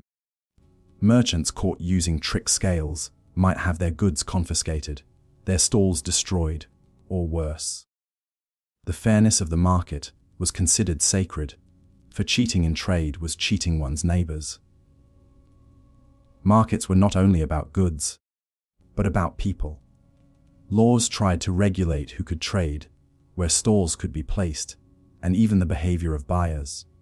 Foreign merchants, for example, were sometimes required to sell their goods quickly, preventing them from hoarding or driving up prices. Some markets banned outsiders altogether, protecting local craftsmen and farmers. Others, however, welcomed strangers, seeing in them opportunities for exotic goods, silks, spices, and precious metals that dazzled the imagination. Strange rules sometimes extended to animals as well. In certain towns, pigs were not allowed to wander freely in the market, for they caused too much chaos, overturning stalls and snatching food. Yet in other places, pigs were so common that fines were imposed not for their presence, but for failing to wring their noses, so they could not root in the ground. Imagine the comical sight of a bustling market, with squealing pigs, braying donkeys, and cows led stubbornly through crowds of shouting merchants. Even the rhythms of the week were shaped by trade laws. Some days were designated as official market days, often linked to church festivals. To sell outside of these times was forbidden, for it disrupted the balance of supply and demand. And when great fairs were held, sprawling events lasting days or even weeks, special laws were created to protect the merchants, their goods, and even the roads leading to the fair. These fairs were like miniature worlds, with their own courts and judges, ready to settle disputes among traders from many lands. For all their rules, markets were also places of joy and freedom. Minstrels sang, jugglers performed, and children darted through the crowds with sticky fingers from honey cakes. Buyers haggled loudly, testing both the quality of the goods and the wit of the seller. The air was filled with smells both sweet and sour: roasted meat, spiced wine, leather, fish, and animals. For the people of the Middle Ages, a market was not merely about trade. It was a festival of life, bursting with energy and color. And yet, woven into the laughter and noise, the laws were always there, reminding everyone of order. To break the rules was to risk punishment, not only from officials, but from the wrath of the community itself. After all, markets depended on trust. Without fairness, trade would crumble, and the joy of the marketplace would vanish into chaos. So picture it now, as the sun climbs higher.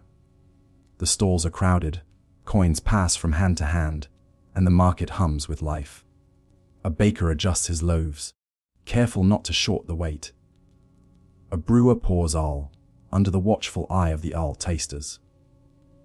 Children chase pigs through the crowd, while merchants haggle over bolts of cloth and baskets of apples. Above it all, the church bell rings, reminding everyone that even in the laughter and bustle, law and order guide the rhythm of trade. As the day ends, the market square grows quiet again. Stalls are packed away, the animals led home, and the last coins counted. For a few hours, the world had been alive with noise, color, and human connection, all under the strange but steady hand of medieval market law. Imagine walking through a medieval village at twilight. The fields are quiet, smoke drifts from cottage chimneys, and the last echoes of church bells fade into the evening. Life here is simple, yet beneath the surface, it is filled with hidden meanings. For in the Middle Ages, people lived in a world where the visible and the invisible blended together, where every sound, shadow, or small event might carry a secret message. Superstitions were woven into daily routines, not as mere curiosities, but as guides for survival. In an age of uncertainty, when illness, famine, or misfortune could strike without warning, people clung to signs and rituals that promised protection. To us, these beliefs may seem strange, even whimsical, but for medieval men and women, they were a serious part of life. Take, for example, the belief in omens of animals. A black cat crossing one's path was thought unlucky, especially if it appeared at night. Owls, with their haunting cries, were seen as messengers of death. On the other hand, swallows nesting under the eaves of a house were considered good fortune, promising protection for the family within. To hear a rooster crow at the wrong time, such as midnight, was a troubling sign, thought to warn of evil spirits nearby. The natural world itself was full of hidden meanings. To spill salt was considered unlucky, for salt was precious, a symbol of purity and preservation. If it happened, one had to quickly throw a pinch over the left shoulder, to blind the devil said to be lurking there. Iron, too, was thought to repel evil. Farmers hammered old horseshoes above their doors, believing they would guard the household from witches and spirits. Even today, the lucky horseshoe remains a symbol carried forward from those distant times. Superstitions reached into the rhythms of daily work. Certain days of the week were believed to be unlucky for tasks, like starting a journey or sowing crops. Cutting hair or nails on a Friday was said to bring misfortune. If bread failed to rise, it was whispered that a witch had cursed the dough. And if a candle guttered strangely in the night, it was not simply the draught, but a sign that death or disaster might be approaching. In medicine, too, superstition played its part. Herbs were not only valued for their healing properties, but for the magic ascribed to them. Garlic was thought to ward off evil spirits as well as illness. Scent. John's wort was carried to drive away melancholy and protect against unseen forces. Some people wore charms filled with herbs, or even tiny relics, convinced that these talismans kept them safe. A simple string tied around the wrist might serve as protection against fevers, while certain stones were said to bring luck, courage, or fertility. Dreams carried their own weight of meaning.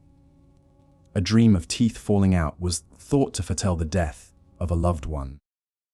To dream of water might signal change, while dreaming of fire could warn of anger or conflict. Books of dream interpretation circulated among scholars and clergy, but ordinary villagers also shared their own interpretations, passing them down through generations. Witchcraft and the fear of curses were perhaps the strongest threads in this web of belief. A withered glance from an unfriendly neighbor, a muttered word, or a sudden misfortune, all could be blamed on hidden sorcery. To protect against such dangers, people carried charms, recited prayers, or sought the blessing of priests. Yet they also relied on everyday rituals, making the sign of the cross before a journey, whispering a prayer over livestock, or sprinkling holy water around the home. Not all superstitions were fearful, some were playful, even hopeful. To find a four-leaf clover was a sign of luck. To toss a coin into a fountain or well was to make a wish. Lovers whispered charms to ensure faithfulness, and children played games that carried echoes of ancient magical beliefs. These small traditions gave life texture, turning ordinary moments into chances for wonder. Picture again the medieval villager at twilight. As they close the shutters, they place a sprig of rosemary above the door, whisper a prayer against the evil eye, and settle down by the hearth. The fire crackles, shadows dance on the wall, and outside, the night grows dark. Every sound and flicker carries meaning, some hopeful, some ominous, but all part of a world where the unseen was never far away. For us, these beliefs may seem like quaint stories, but for the people who lived by them, they were a way to make sense of uncertainty, to find comfort in a world full of mystery. Superstitions were not foolishness. They were threads of hope, protection, and meaning, woven into the fabric of everyday life. So as you drift into rest, think of that quiet cottage, the lucky charm hanging on the wall, the whisper of prayers against the darkness. In the stillness of the medieval night, belief was a lantern, guiding people through the unknown. A light as fragile as a candle flame, yet strong enough to keep fear at bay. Picture a medieval village in the hush of dawn. The fields are still, and the church bell calls softly across the valley. Inside a small cottage, a woman tends to a sick child. She has no doctor to summon, no hospital to rush to. Instead, she turns to what knowledge she has. A mixture of herbs gathered from the hedgerow, whispered charms, and faith in divine healing. This was medicine in the Middle Ages, where remedies were as much about hope and belief as they were about science. For most people, professional physicians were far beyond reach. They belonged to universities, cities, and royal courts. Their services were expensive and often limited to the wealthy. Ordinary villagers instead relied on local healers, midwives, monks, and wise women who treated illness with what they had at hand: plants, prayers, and tradition. Herbal medicine formed the backbone of medieval healing. The humble garden was a pharmacy in its own right. Chamomile was brewed into teas for stomach pains, mint eased headaches, and garlic was thought to strengthen the body against infection. Willow bark, long used to treat fevers and aches, contained the same natural compounds that would one day inspire modern aspirin. But herbs were never only about chemistry. They carried symbolic power as well. Rosemary was believed to improve memory and ward off evil spirits. Sage promised long life if eaten daily. Satine. John's wort was gathered on Midsummer's Eve, when its magical properties were thought to be strongest, and carried to protect against melancholy and dark thoughts. Every leaf, root, or blossom held not only medicinal value, but spiritual meaning. Some treatments strike us today as curious, even unsettling. To cure a fever, a patient might be given powdered emerald, ground finely into drink. For epilepsy, one remedy advised placing a live spider inside a walnut shell and wearing it around the neck. Baldness was sometimes treated by rubbing the scalp with pigeon droppings or the ashes of burnt bees. Toothache sufferers might hold a candle to the sore tooth and pray as it burned down, hoping the pain would vanish with the flame. Bleeding was one of the most common practices, rooted in the belief in the four humors: blood, phlegm, yellow bile, and black bile. Medieval physicians thought illness came from imbalances between these fluids, and bloodletting was a way to restore harmony. A physician, barber, surgeon, or even a local healer might use leeches, cups, or small blades to draw blood from the patient. Sometimes it relieved swelling or fever. Other times, it left the patient weaker than before. Equally strange to us were the astrological charts that guided treatment. The stars and planets were believed to influence health. A physician might consult the zodiac before deciding when to let blood or administer medicine. Certain herbs were thought to work only when gathered under specific constellations. Even surgery was sometimes scheduled according to the heavens, with the belief that the body's balance was tied to the movement of the skies. Monks and monasteries were also centers of healing. Their gardens grew medicinal plants, and their libraries preserved ancient texts filled with remedies. But healing was not only physical, it was deeply spiritual. Prayers, relics, and pilgrimages to holy sites were all considered cures for illness. A person suffering from blindness might travel hundreds of miles to touch the shrine of a saint believed to heal eyes. Holy water, blessed oil, or a saint's relic could be as important as any herb or potion. Plagues and epidemics, however, brought fear and desperate measures. During the Black Death, when doctors could do little, strange cures spread rapidly. Some people carried sweet, smelling herbs or vinegar, soaked cloths to ward off disease. Others resorted to charms, amulets, or processions meant to appease God's anger. The famous image of plague doctors in long-beaked masks comes from this era. The mask stuffed with aromatic herbs to purify the air. Yet for all their efforts, the great pestilence swept through towns and villages, leaving grief in its wake. Not all remedies were harsh or grim. Some were soothing, offering real comfort. Warm compresses, herbal teas, and gentle massage were used to calm pain. Honey, prized for its sweetness, was also applied to wounds, where its natural antibacterial properties helped healing. Even without modern knowledge, these small remedies could bring genuine relief. The role of the healer was often ambiguous. Midwives, herbalists, and wise women held great respect in their communities. But they were also vulnerable to suspicion. If their cures worked, they were praised as gifted. If they failed, or if misfortune followed, whispers of witchcraft could arise.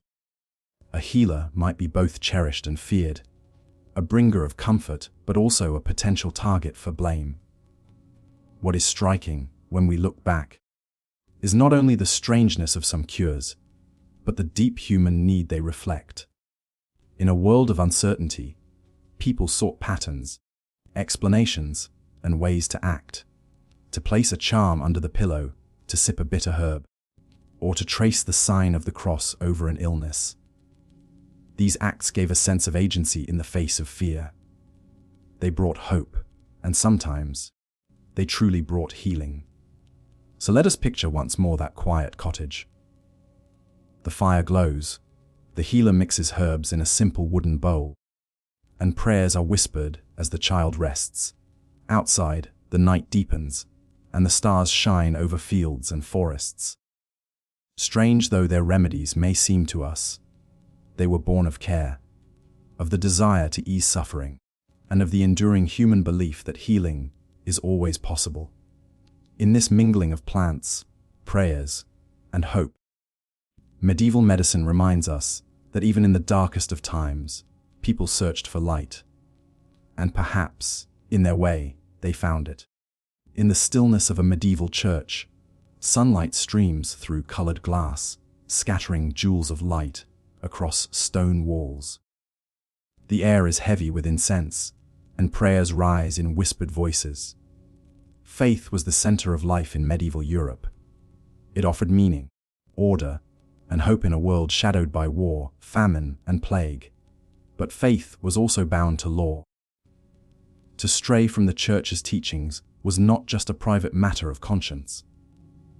It was a crime. And those accused of heresy faced some of the strangest and most severe punishments of the age. The medieval church was more than a spiritual guide. It was a vast institution with legal authority.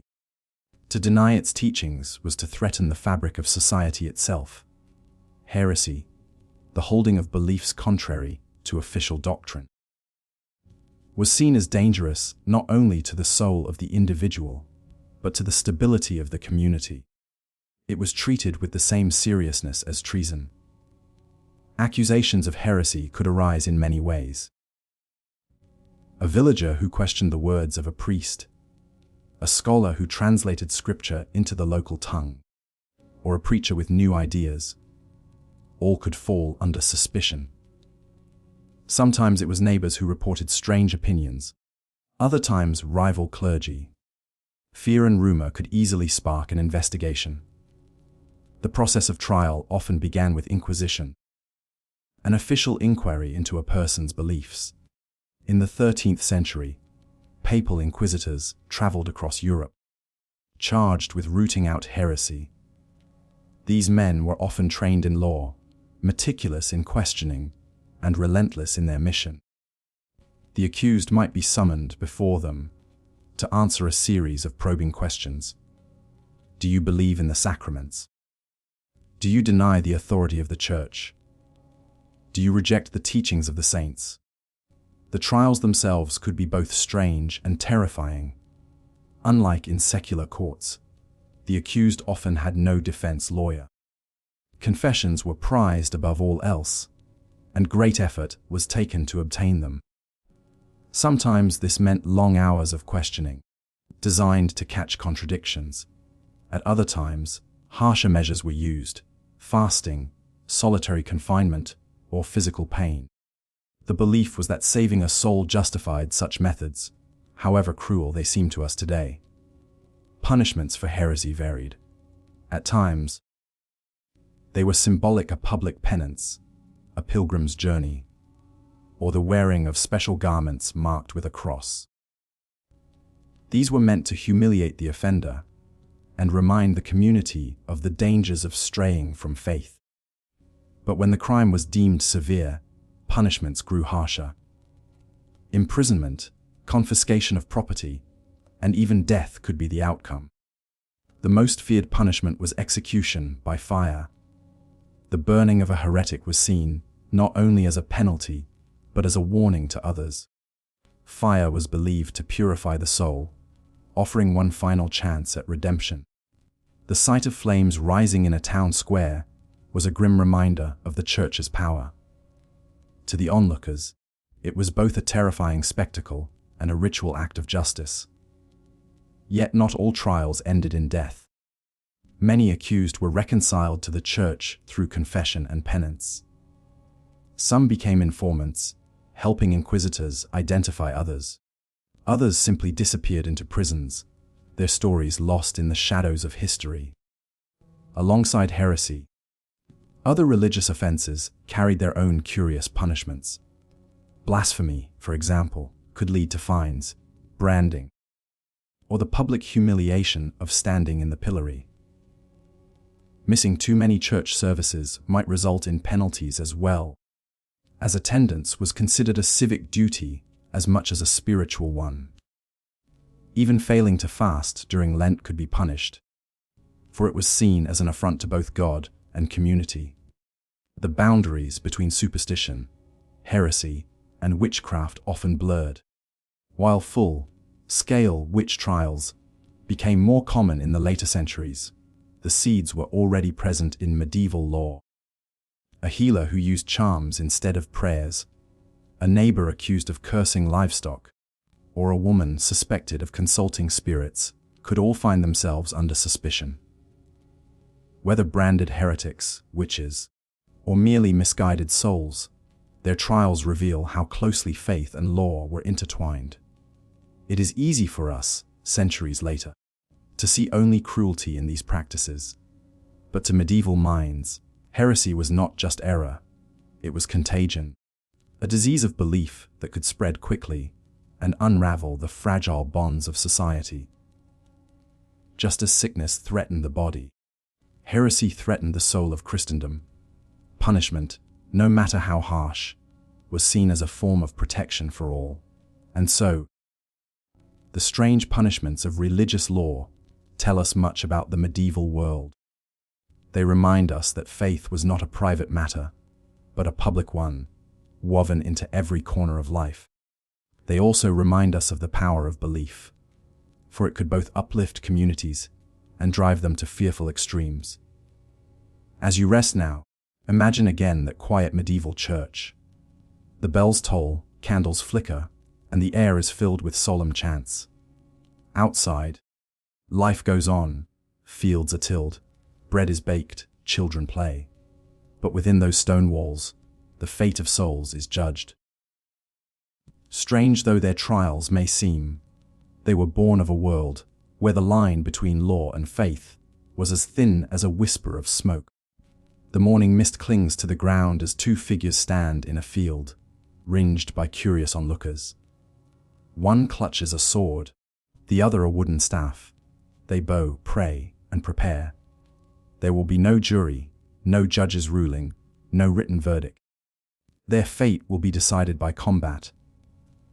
This was the medieval belief that God himself would guide the outcome of a fight, granting victory to the righteous and defeat to the guilty. Trial by combat, or judicial duel, was one of the most unusual ways of resolving disputes in medieval Europe. To us, it feels like a strange blend of law and spectacle. Yet in its own time, it was considered a legitimate form of justice. A test not of skill alone, but of truth. The practice stretched back to the early Middle Ages, rooted in the idea that God would never allow an innocent party to lose. When evidence was scarce and witnesses unreliable, combat was seen as the surest path to justice. Two disputants, whether peasants or nobles, might choose combat to settle questions of land, inheritance, honor, or even accusations of serious crime. The settings varied. Some duels took place in open fields, others in fenced arenas prepared specially for the event. Rules governed the fight carefully. Weapons were specified, armor checked, and conduct overseen by officials. Victory might come through killing one's opponent, forcing them to yield, or in some cases simply enduring until the other was too weak to continue. For nobles, combat was often conducted with swords, lances, or axes, but common folk, too, could demand trial by combat, and their duels looked very different. In some German regions, men accused of serious crimes might face opponents with clubs or stones, both bound in pits up to their waist to prevent escape. The duel was not always glamorous, but always deadly serious. Interestingly, women were not excluded from this system. A woman accused of a crime, or wishing to challenge an accuser, could demand combat as well. In such cases, she might be armed with stones or weighted cloths, while her male opponent was required to fight with one arm tied behind his back, or even standing waist deep in a pit. These strange adjustments reflected the medieval desire to keep the combat fair, even in the most unusual of circumstances. Not all combatants fought for themselves. Wealthy nobles often hired champions, skilled warriors who would take their place in the duel. This raised its own problems if the champion won.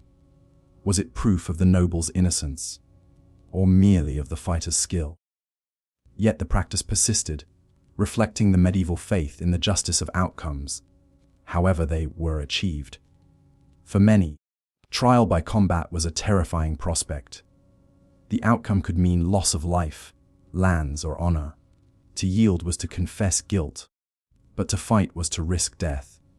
Some accused, hoping to avoid such a fate, chose exile instead. Others prayed for divine intervention, believing victory would prove their righteousness beyond question. Trial by combat was not limited to disputes between equals. Even kings and rulers sometimes permitted it as a way of settling questions. One of the most famous cases occurred in France in 1386, when Jean de Carrages accused Jacques Le Gris of assaulting his wife. The king allowed a duel before a vast audience. including nobles and clergy.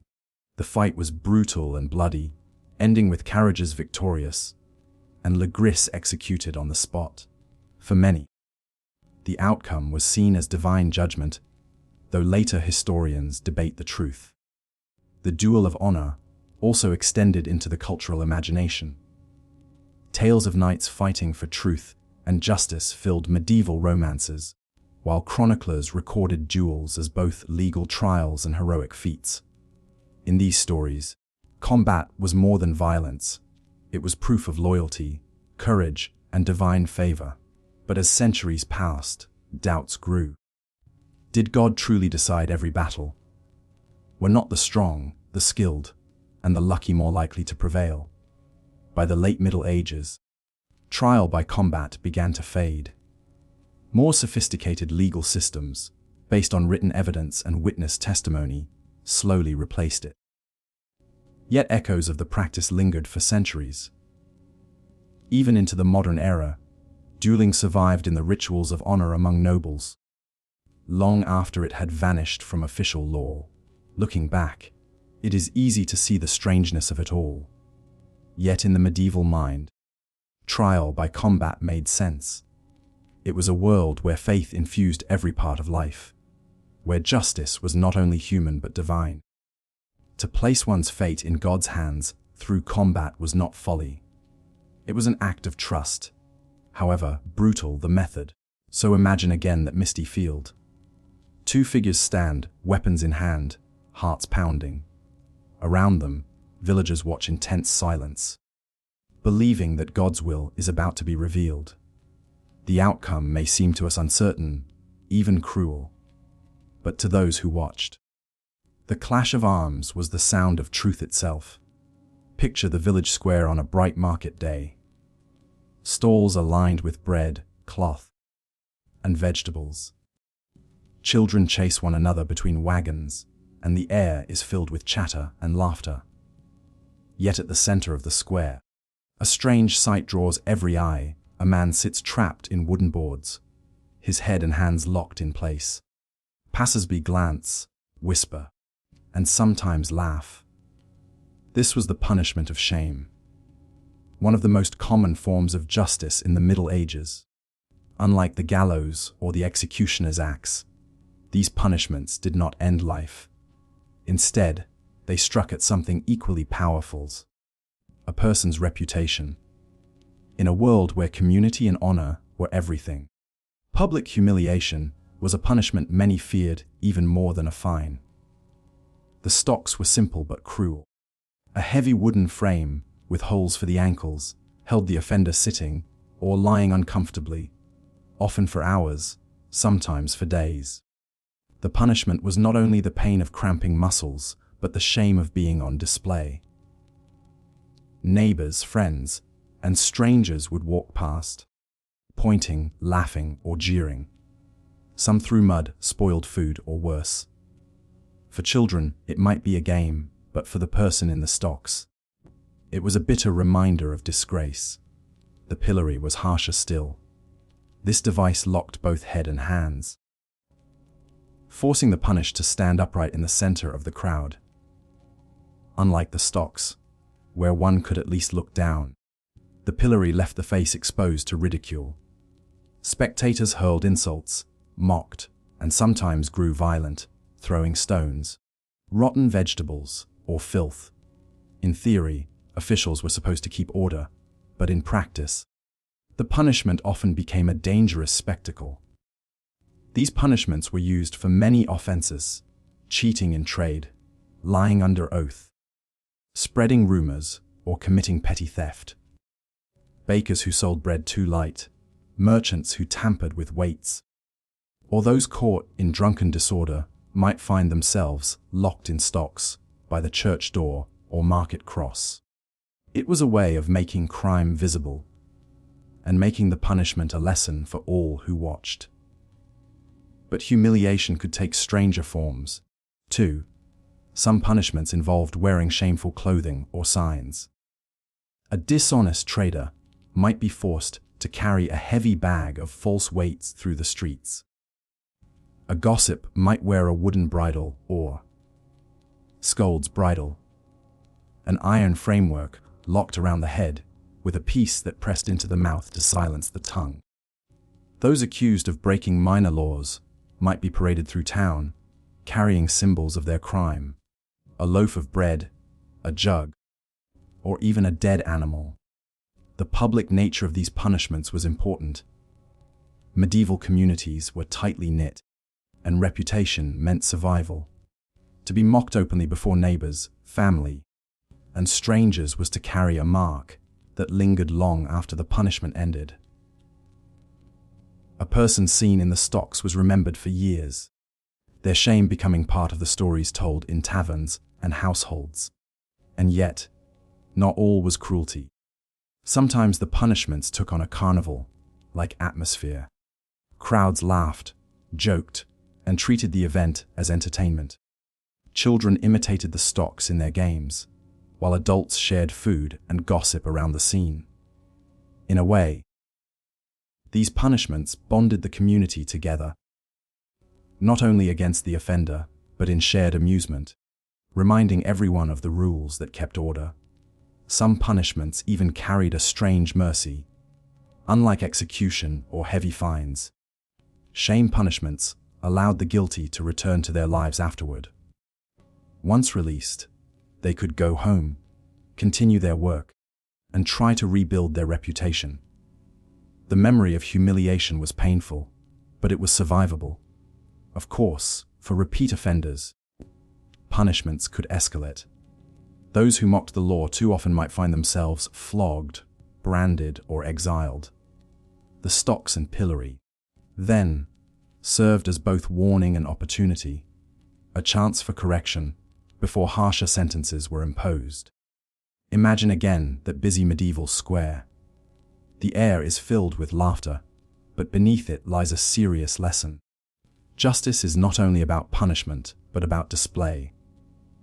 The offender locked in wood is not there to suffer alone, but to be seen, remembered, and judged by all. The punishment is not hidden in prisons, but carried out in the open, where community itself plays a role in shaming and, perhaps, in forgiving. Strange though it seems to us, this was justice in its most visible form. The stocks creaked, the pillory stood tall, and the lesson lingered long after the laughter had faded. The cathedral bells ring, but something is different. The choir sings not solemn hymns, but silly songs. Priests wear their robes inside out, and boys dressed as bishops lead processions through the streets. In the village square, donkeys bray as they are led into the church, and laughter rises where silence usually reigns. This was no ordinary day. It was the Feast of Fools, one of the strangest and most joyful celebrations of the Middle Ages. The Middle Ages were filled with holy days and solemn rituals, but among them were festivals that turned the world upside down. These were times of mischief, when rules were broken, hierarchies mocked, and laughter replaced seriousness. For a few hours, the ordinary order of things gave way to play. The Feast of Fools was perhaps the most famous of these. Usually held around the New Year, it began in the great cathedrals. Lower clergy, choir boys, and townsfolk took over the sacred space, dressing as bishops, priests, or even animals. Mock sermons were delivered, filled with jokes and absurdities. Incense burners swung filled with smelly straw. Donkeys were paraded down the aisles, braying in place of the solemn Amen. It was irreverent, chaotic, and wildly popular. The idea was not to destroy the sacred, but to release tension. Life in the Middle Ages was tightly bound by rules. Rules of church, of lordship, of custom. The Feast of Fools allowed a moment of release, a way of laughing at authority before returning to respect it. Even church officials, though sometimes scandalized, often tolerated it, knowing it provided a safety valve for the people. Other festivals carried the same spirit of reversal. During Carnival, just before the fasting of Lent, Villages and towns erupted in merriment. People feasted, drank, and wore masks. Parades of fools and mock kings filled the streets. Men dressed as women, peasants as nobles, children as priests. The rules of society were turned inside out, if only for a day. Mock kings were a common feature. In schools, churches, or villages, a boy might be elected as a bishop or king of fools, ruling for the day with silly commands. He might order his subjects to dance in the streets, wear ridiculous clothing, or sing bawdy songs. Everyone laughed. For once the powerless sat in the seats of the powerful. These festivals often mixed joy with sharp humor. Satire and parody were part of the fun. Songs mocked greedy lords, pompous priests, or quarrelsome neighbors.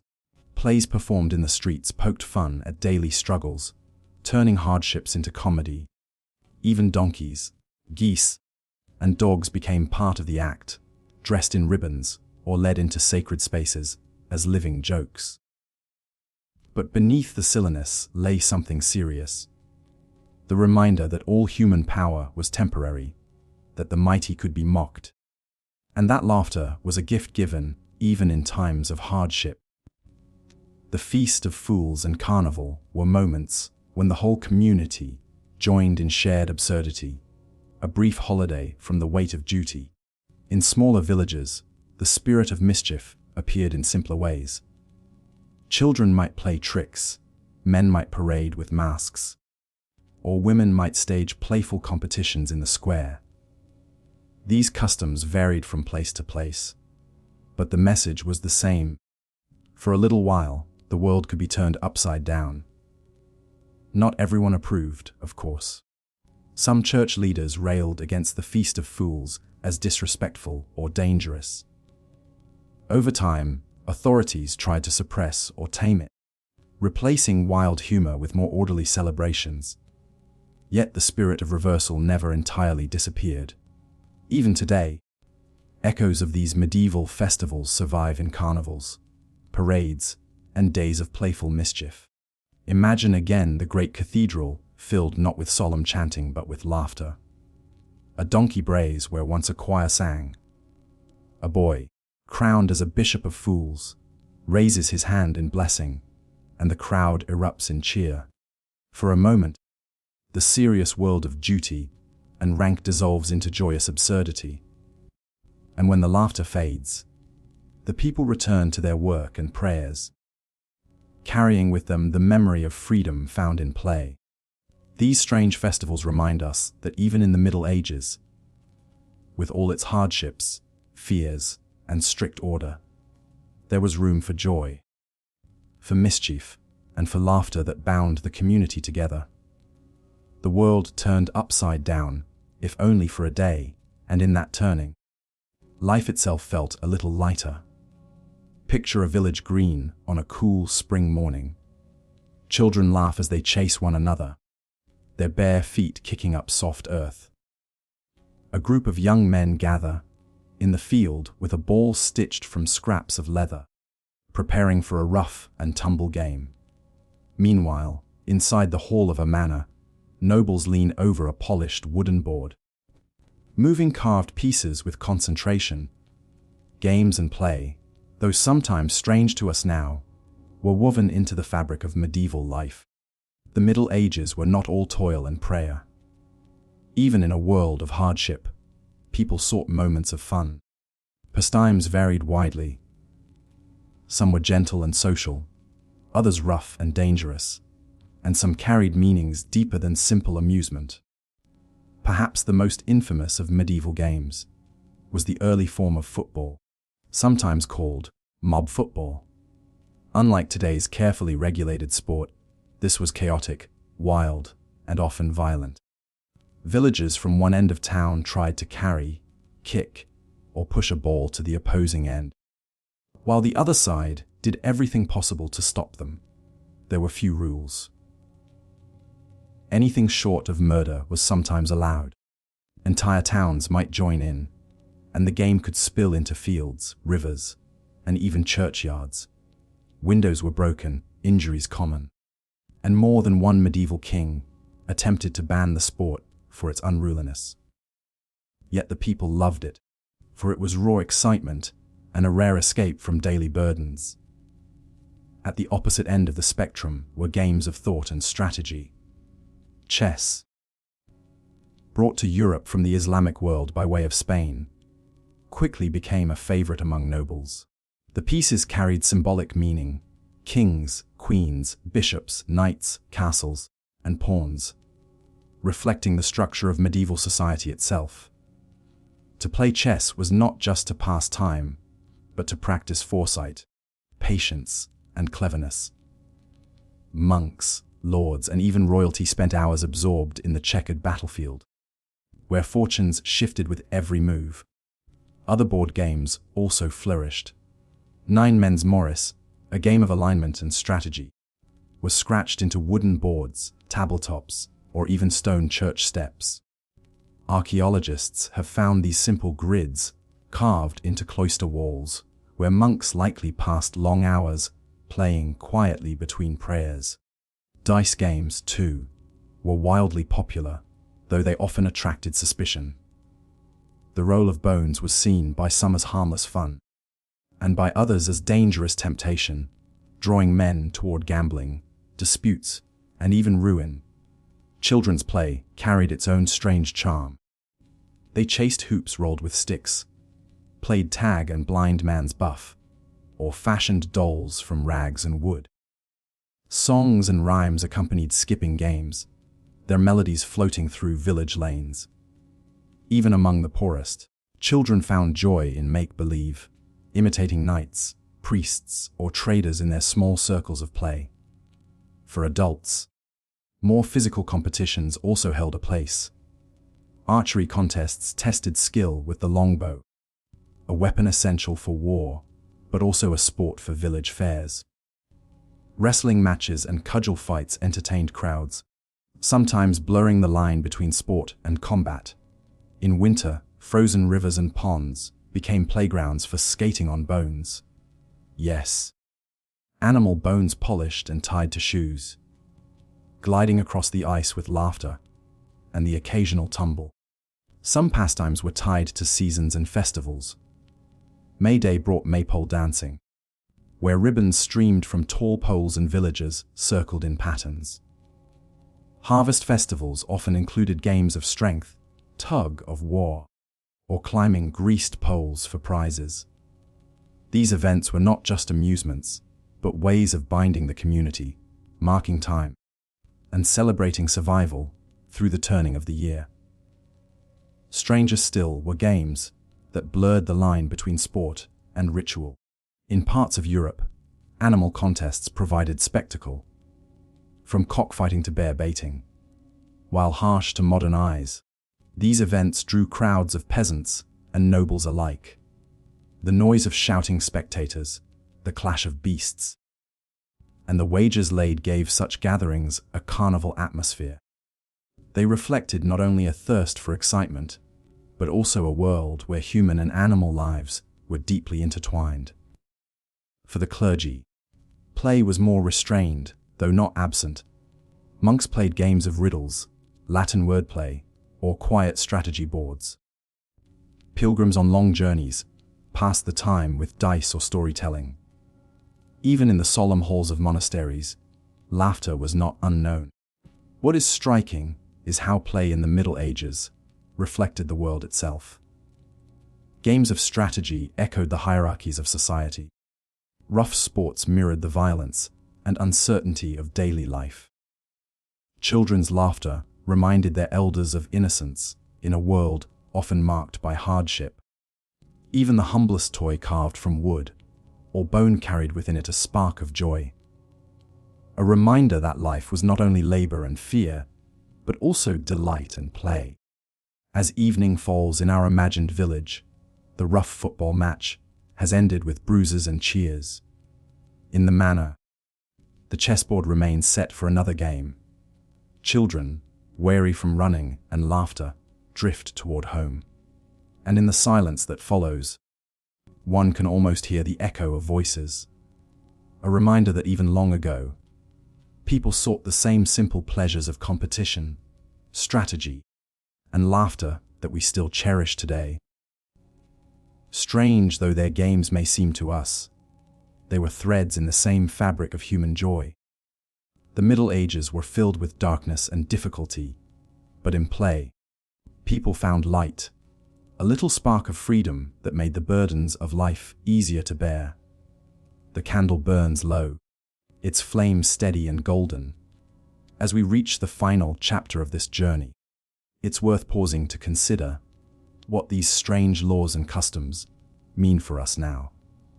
For though centuries have passed, their echoes remain in our traditions, our stories, and even in the ways we understand justice today. At first glance, the laws of medieval Europe can seem absurd. Animals placed on trial, objects treated as guilty, ordeals decided by fire and water, festivals of fools overturning sacred order, games that bordered on chaos. It is tempting to smile at their strangeness and dismiss them as relics of a less enlightened age. Yet when we look closer, we find something deeper. These laws and customs were not random. They were part of a system that made sense to the people who lived under them. In a world of uncertainty, where famine, plague, and war loomed constantly, order had to be maintained, and justice had to be seen as more than human invention. The divine was woven into daily life, and so justice, too, carried the weight of heaven's approval. Animal trials reflected a belief that all of creation was bound to God's law. Trial by ordeal revealed a trust that God would reveal truth through suffering or deliverance. Festivals of fools provided relief from the heaviness of order, reminding people that laughter and reversal had their place in community life. Even games and pastimes echoed the rhythms of society. The violence of mob football, the careful planning of chess, the joy of children's play. The legacy of these customs lingers quietly.